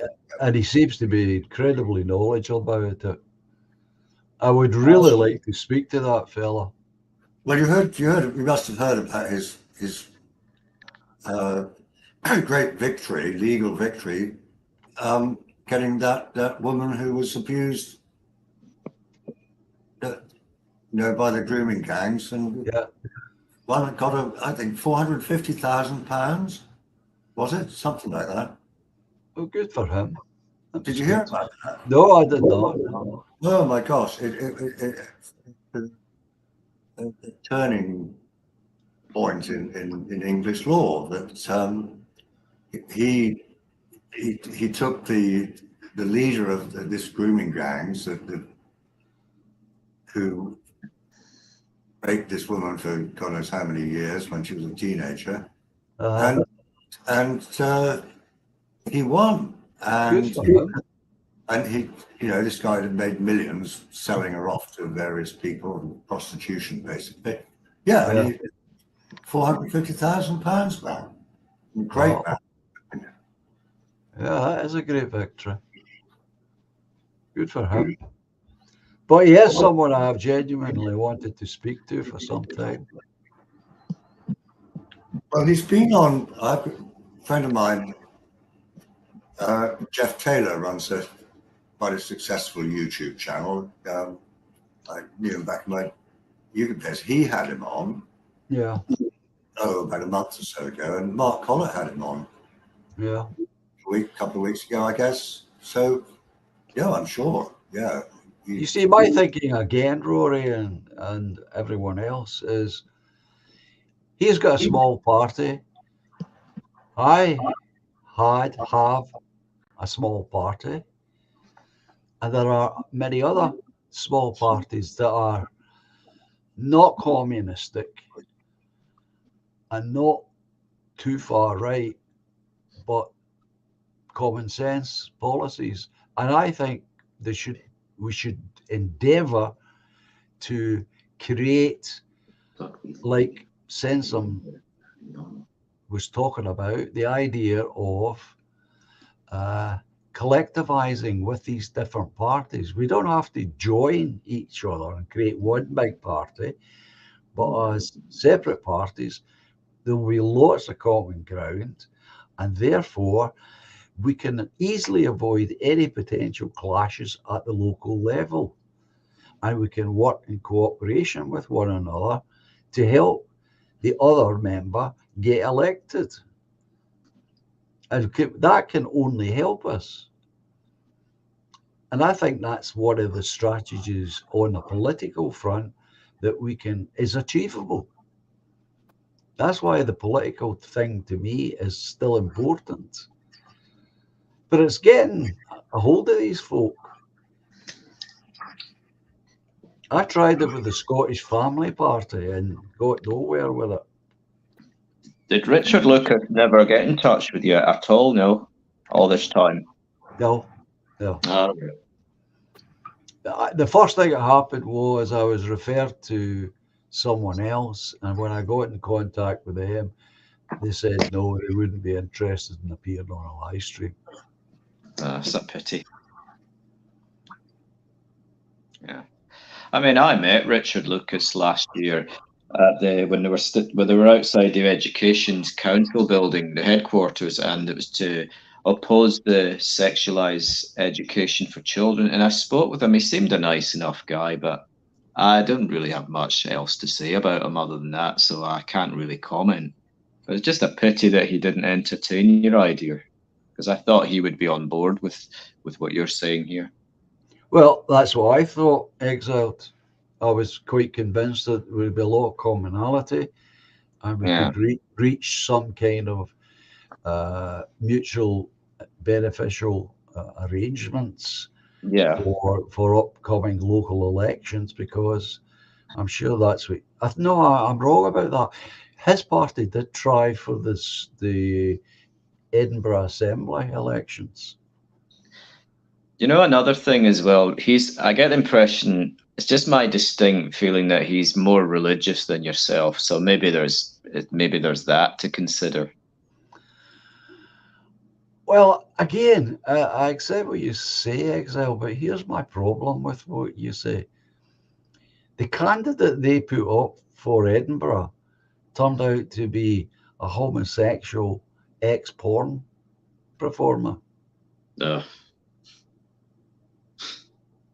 The press dug into this candidate, and obviously they found a Klondike, and it was all over the papers. Destroyed. I couldn't understand who in their right mind would put such a candidate up unless they had been lied to and had not done any research themselves. Well, it doesn't sound like somebody did any effective vetting and background checking, because, you know, that would be the first thing you do when you're putting a candidate up. You do a background screening. But obviously, whoever was in charge of that quite obviously failed, because that would have come up had they done it thoroughly, the background check. Yeah. Well, that's in our constitution. That's in the party constitution.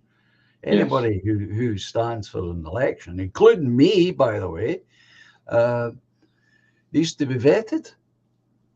You don't want that kind of mud thrown at you, because it'll stick. So does that mean it makes a contradiction of the very name of the party? So when you say checking people's background to stand for council, does that mean checking as well access to get a criminal record check and things done? It could do, Exiled. I haven't given it much deep thought, but if you're at that level and you can afford the cost of putting a candidate up for, say, Edinburgh, I think it would be a wise step to take.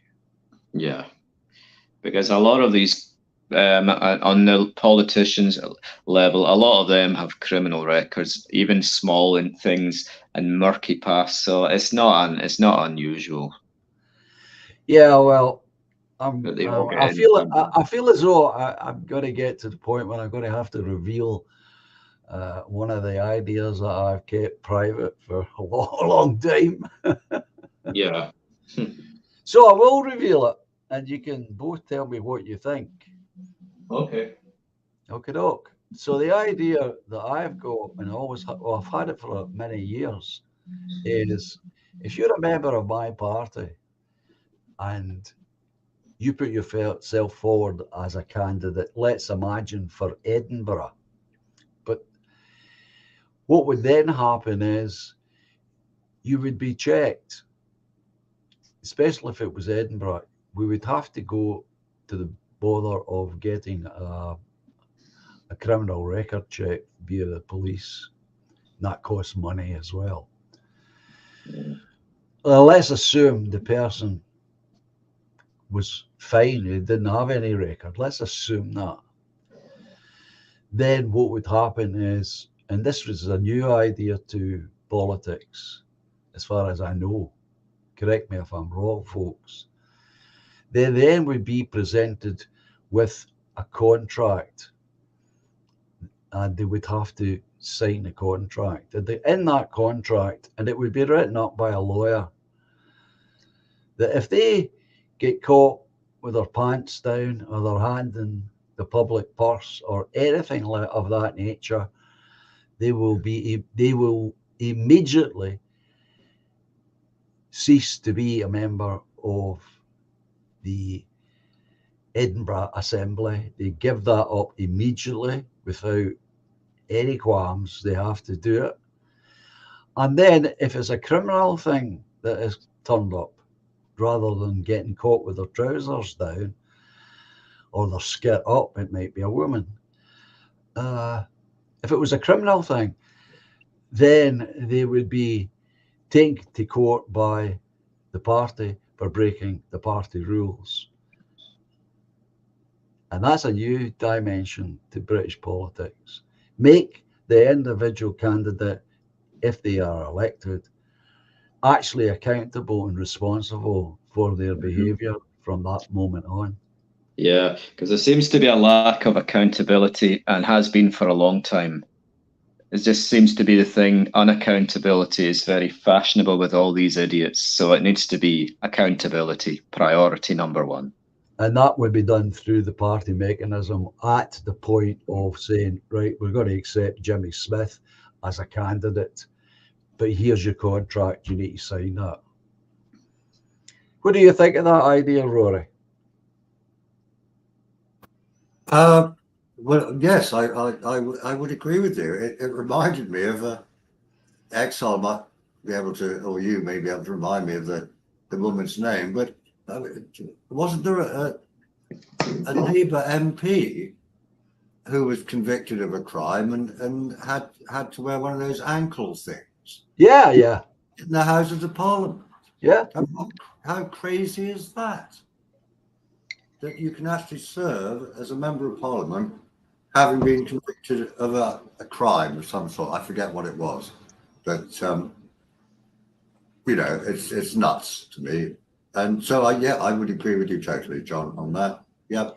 And apart from maybe a speeding fine, I've had a few of those. Yeah, well, we're not talking about that sort of petty thing or parking fines or anything of that nature. I'm talking about your police thing. Your police check can show you exactly if it was of a serious criminal nature, and that would disclude the person right away from becoming a candidate. But once they cleared that, and the child abuse check as well, I forget what it's called. Yeah, well, whatever checks are available and legal, yes, you would do those. But on top of that, they would be required to sign this contract that would be drawn up by a lawyer on the party's instructions and requirements, so that they would be held accountable for any bad behaviour. And that would include, getting caught with their trousers down or their skirt up. But that would only mean that it would be required to immediately give up their seat.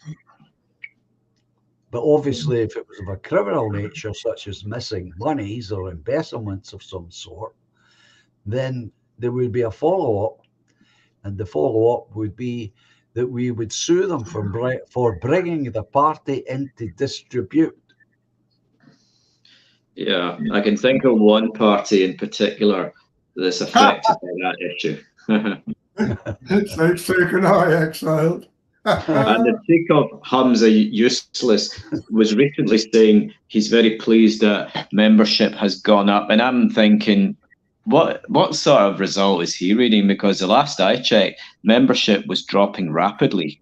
Yes. So, yes. I don't know where he's getting his results, but they're clearly not correct. I don't trust any of these polls because they always can be rigged.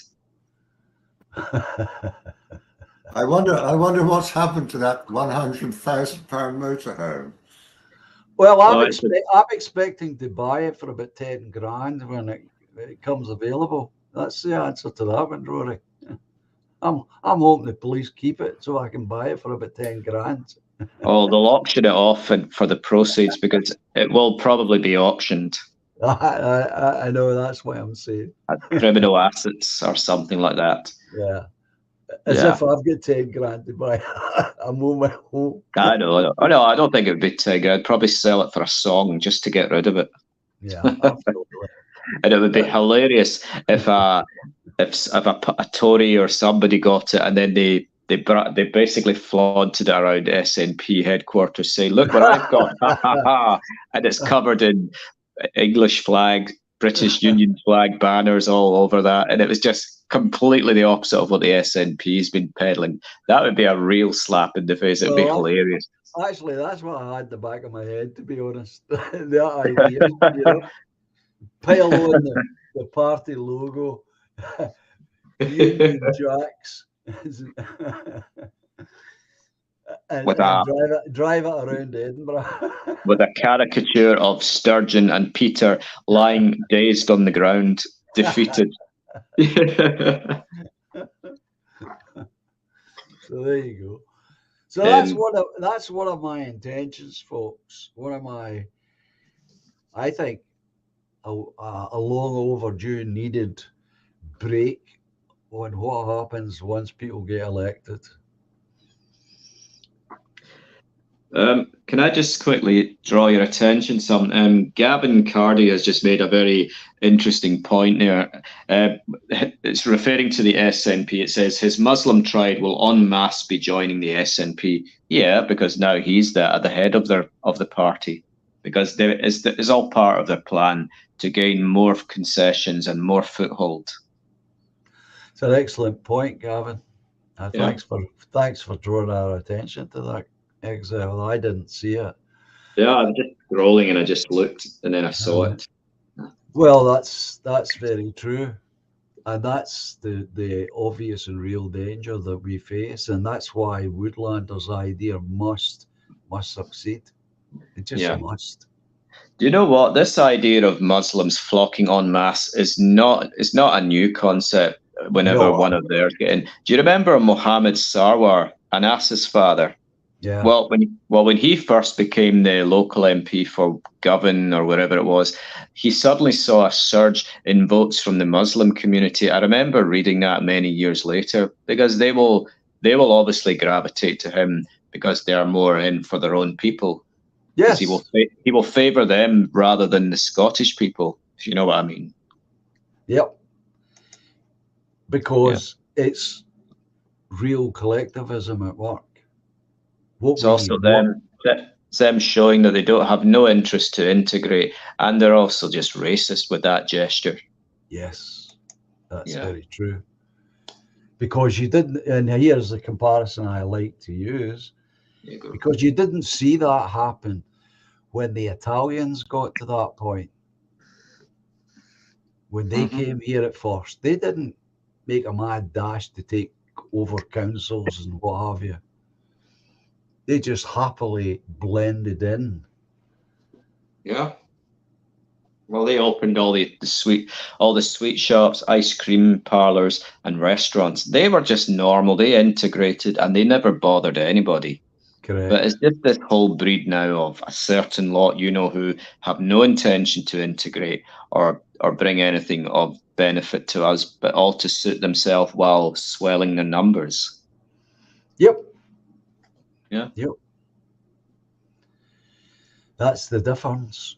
That's the difference. And I was appalled to hear, and you know this, Exile, because you've been there, a local, I will call him an Italian, but he's not. He's a Scot, but he comes from Italian stock. He was telling me that in his father's time, when the Second World War broke out, the Italian shops were all attacked and robbed, looted, because of Mussolini and Italy's entry into the war. And I was quite shocked and saddened by that. But there you go. They brushed themselves down and went on. It's the same.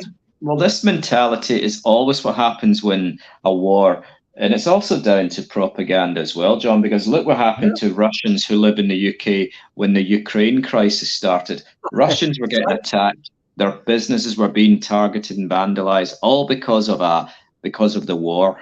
And this is the mentality. People cannot differentiate between the President Putin and the Russians who are living here. Well, clearly the Russians living here want no part of Putin or Russia, because if they were so pro-Putin, I think they would all be living back in Russia. That's just my 2 pence on it. Well, that kind of makes sense to me. If they're here, they're not happy from where they have come from. Yeah, there's more money to be made. More money to be made here, but the point is, usually they're not very pro-Putin anyway, because I have got that in general impression from reading things online that the ones that live anywhere but Russia tend not to be pro-Kremlin anyway, pro-government. Yeah. I think we're all agreed on that one. But I think he's the best thing that's happened to the SNP, personally. Oh yeah, I know, me too. Because he will bring it down without us having to really make much effort. Yeah. My frustration is that my party's nowhere ready to mount any kind of challenge, because this is a golden opportunity. But we're not ready, we're not able, and neither is anybody on our side. And that's the greatest tragedy for us at this point. Yeah. And even if I wasn't embroiled in this controversy that I'm in, the same thing would apply. John, John. Yeah. What about Kenny Smith's new Homeland Party? Do you think that has a chance in Scottish elections coming up? Well, this is the first time I've heard of it. If Kenny Smith, if Kerry Smith has set up another organisation, that tells me that he is split with Mark Collett. Yes, he has. He's forming a party called the Homeland Party. Right. Okay. And has a lot of support in Scotland. Right. Mm-hmm. But that means throughout the UK he's split the vote, because there'll be people who will stick with Mark Collett. Well, it's not really a question of the vote. It's well, it's dividing loyalty then, put it that way. Definitely, yeah. Now, on the one hand, there is a certain amount of positivity attached to that, because I don't know how well known Kenny Smith is to the general public via the press, as opposed to Mark Collett. And that might be a good thing. If he's so much less known or not known at all, then he's got some kind of opportunity to create a new start, a genuine new start for the way he wants to do things. But if he's marked by the same way that Mark Collett's marked, then he's going to receive the same treatment from the media. It's unfortunate that no matter what Kenny Smith and his party do good, even if they do good all the way, the press will always smear him like they did with Mark Collett. And that's the public's perception of him. Whatever the media tells them, they will believe it. Like, oh, big bad racist, ex-BNP. Yeah. That's what I'm saying.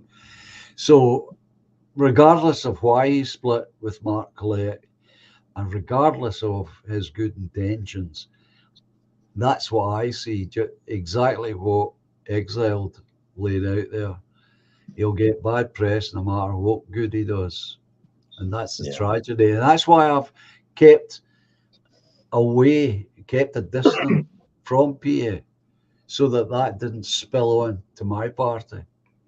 Yeah, guilty by association. Correct. There is only one possible, this is just a theory of mine, John. There is one way that this smearing campaign could be turned around to smack the journalists right in the face. If enough people see that Homeland is doing good things and actually benefiting their communities, they would act as voices to stand up and shout out against the media, say, no, you're all wrong with your smearing. These people have done more for us than the local governments have. In fact, that might be one way to turn it around and reduce all the smearing, because you can only shout people down for so long. But if enough people stand up and start doing the bidding of Homeland in a positive light, that can maybe get some momentum going. Well, that's just a theory. Yeah, but well, it's not a theory. That's what I've been doing all along. That's what I've been encouraging others to do. I'm quite happy to let PA do what they do. They get newspaper attention for all the wrong reasons, or for all the right reasons, but they get the wrong press. Yeah. My attitude is, no, we need to build the community, inside the community, so that people can say, oh, that's that guy who organized that chess tournament, for example. Or there's that guy that put up a wreath on the public memorial for the war dead. And that's the good, positive press that you get. That's always been the message that I've given out.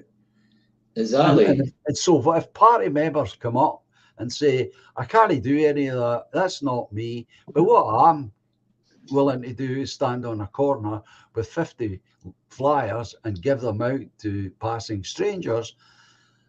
Sure, we can organise that through the party. It'll cost you nothing. We'll send you the flyers because we have your postal address, and then you can pick a time when you go onto the street and do it. Mm-hmm.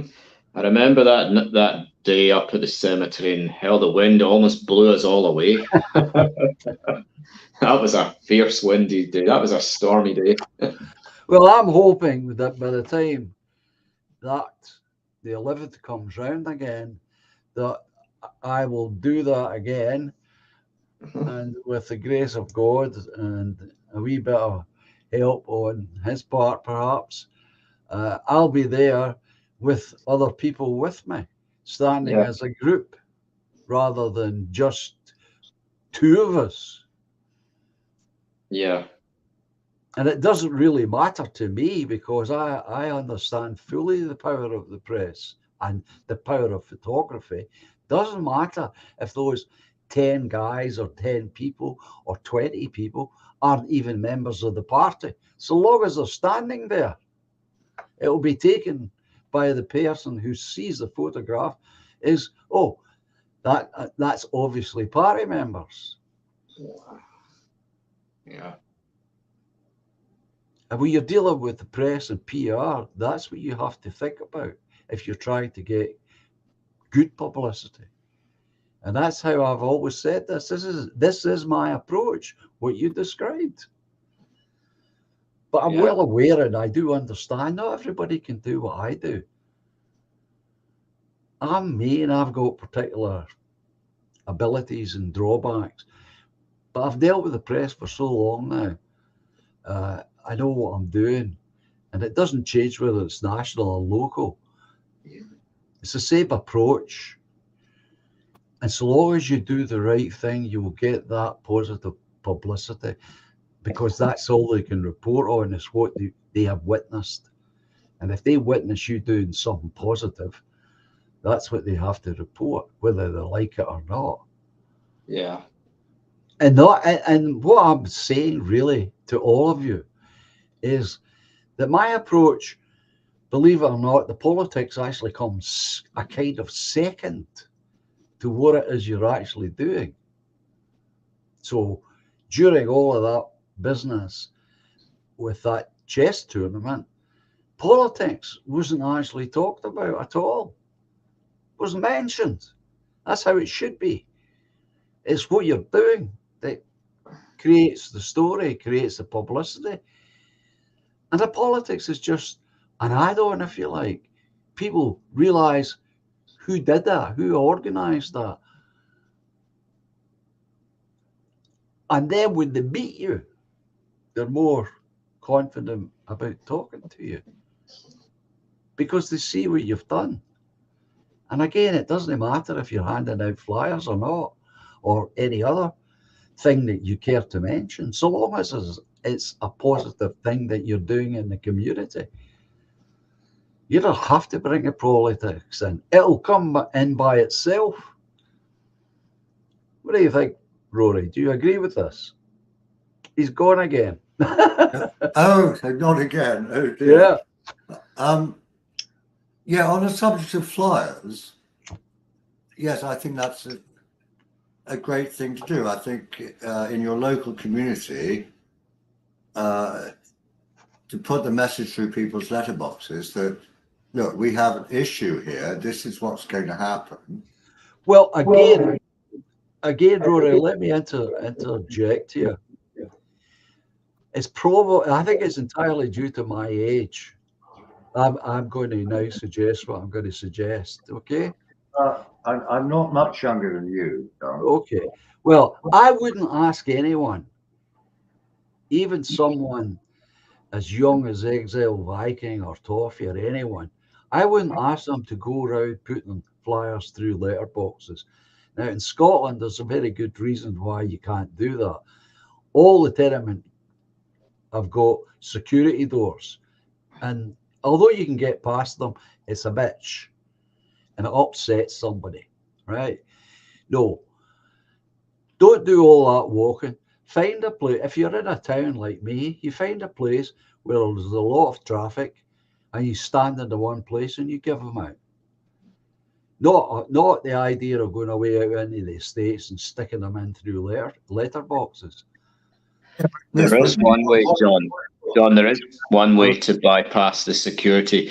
In the early morning, there's an opening of 1 hour for services to access it, postmen and all that. So that's usually between 7 till maybe about 8 o'clock. Yeah. So if you want to be sneaky about it, you just find your local postie and follow them round, and he'll get the door open for you. Because when I was a postie, we had keys, electronic keys, to get in through these systems. Yeah. Or you simply just wait around and somebody will come and go open, and you just walk in when the door opens. But I assure you from practical experience, you can wait a long time for that to happen. Fair point. I gave up on tenements. I just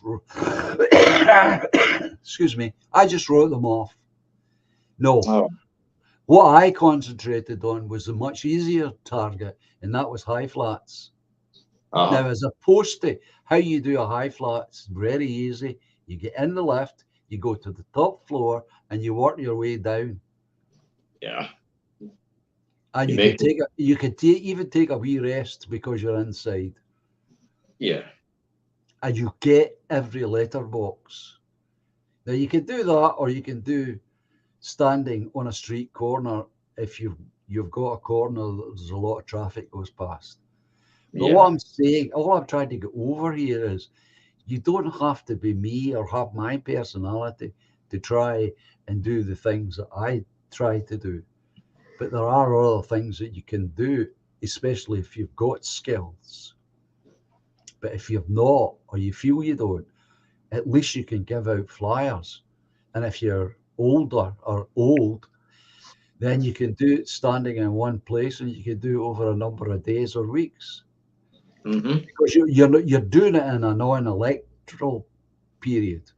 So there's no hurry as such to get them out.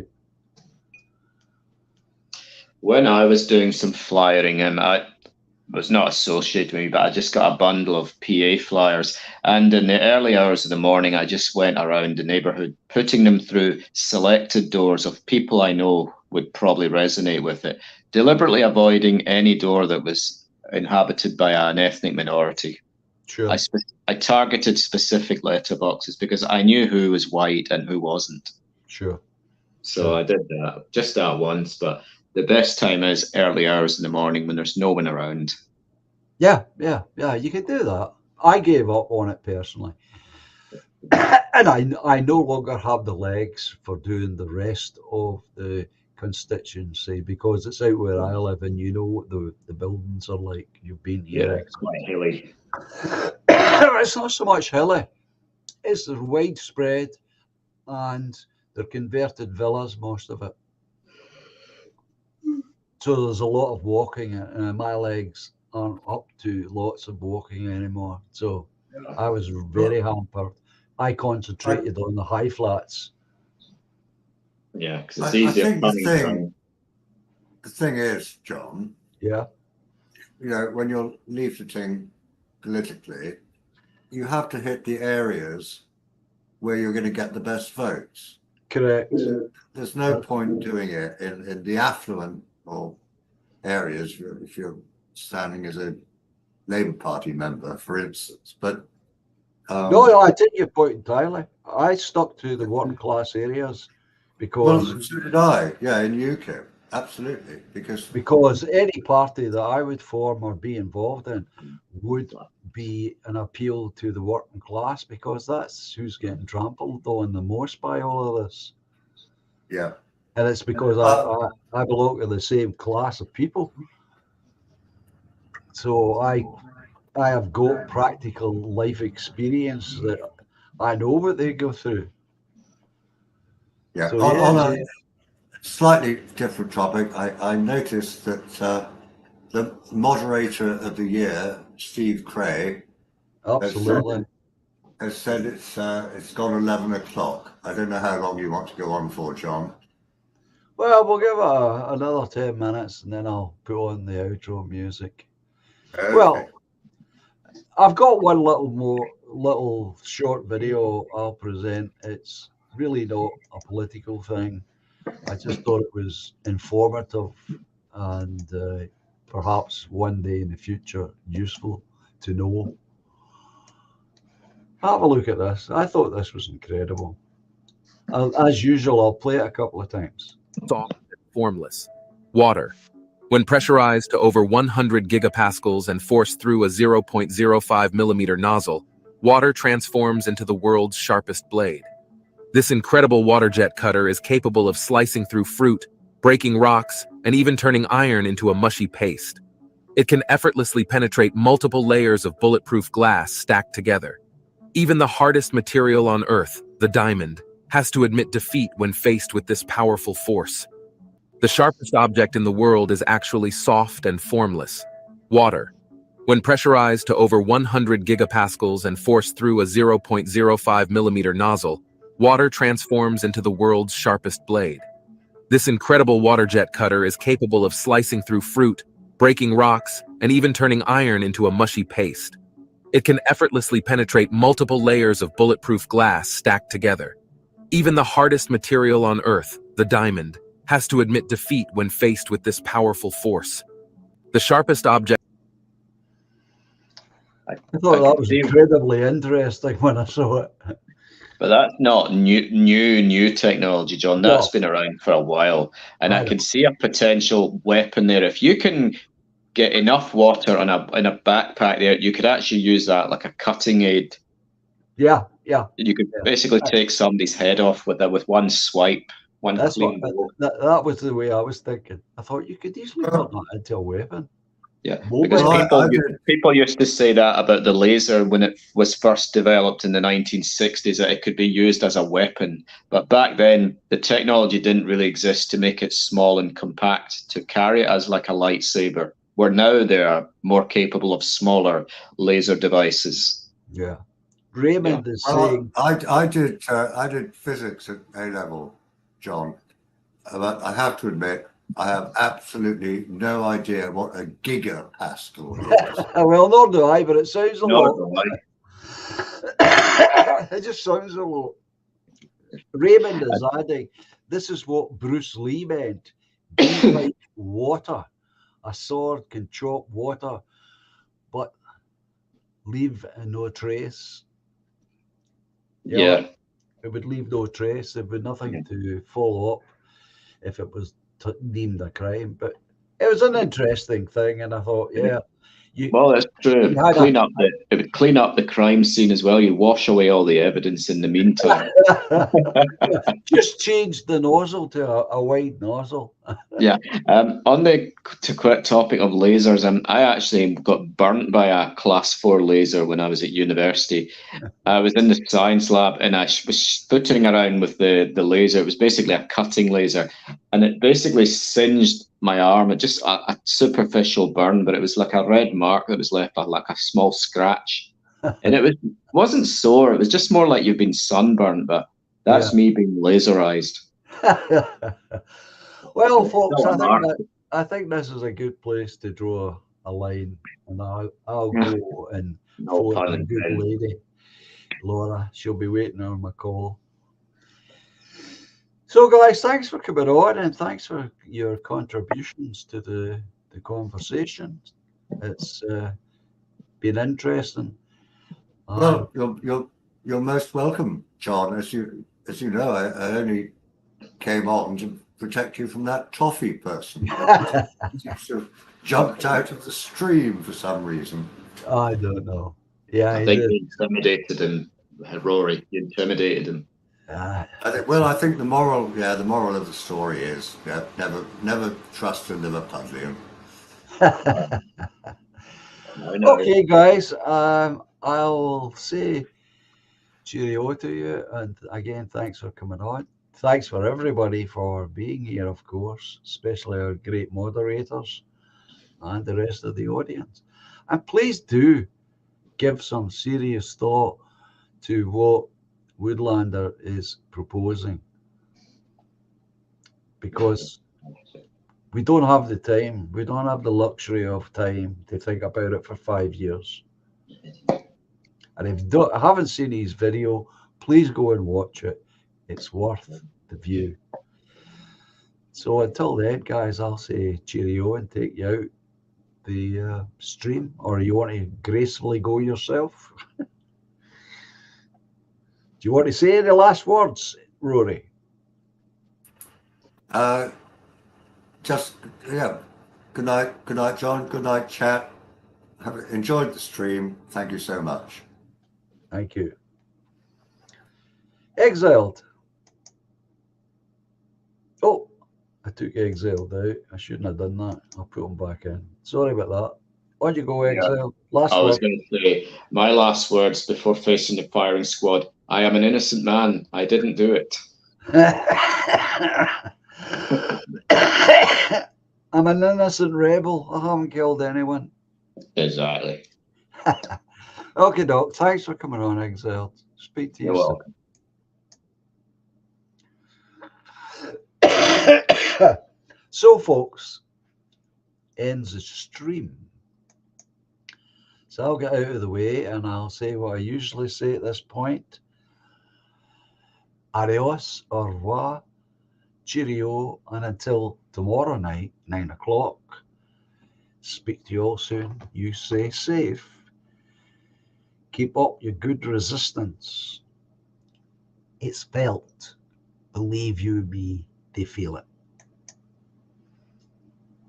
Enjoy the music.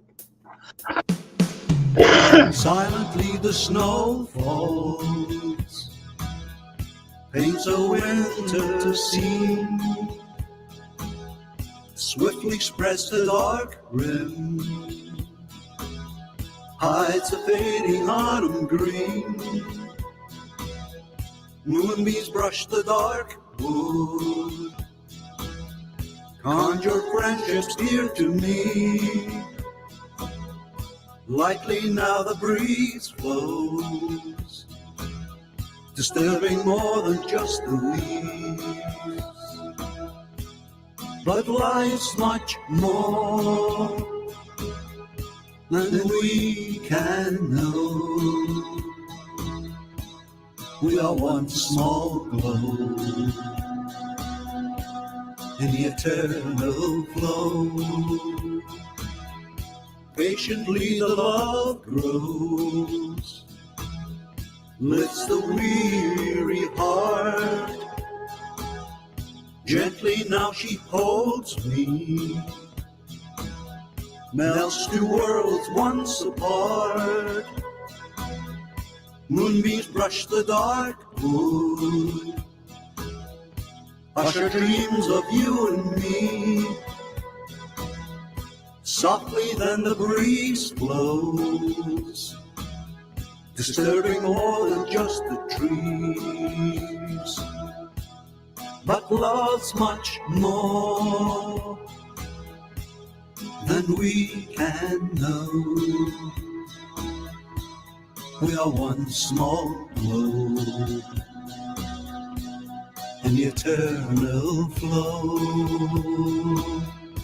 Melodies of long ago, songs of innocence, harmonies to soothe the soul, past the consequence. Moonbeams brush the dark wood, awakening joys of you and me. Silently the snow falls, bringing winter symphony. But we're much more than we can know. Than we can possibly ever know. We are one small glow, But important glow. in the eternal flow. But life's much more than we can know. We are one small glow in the eternal flow.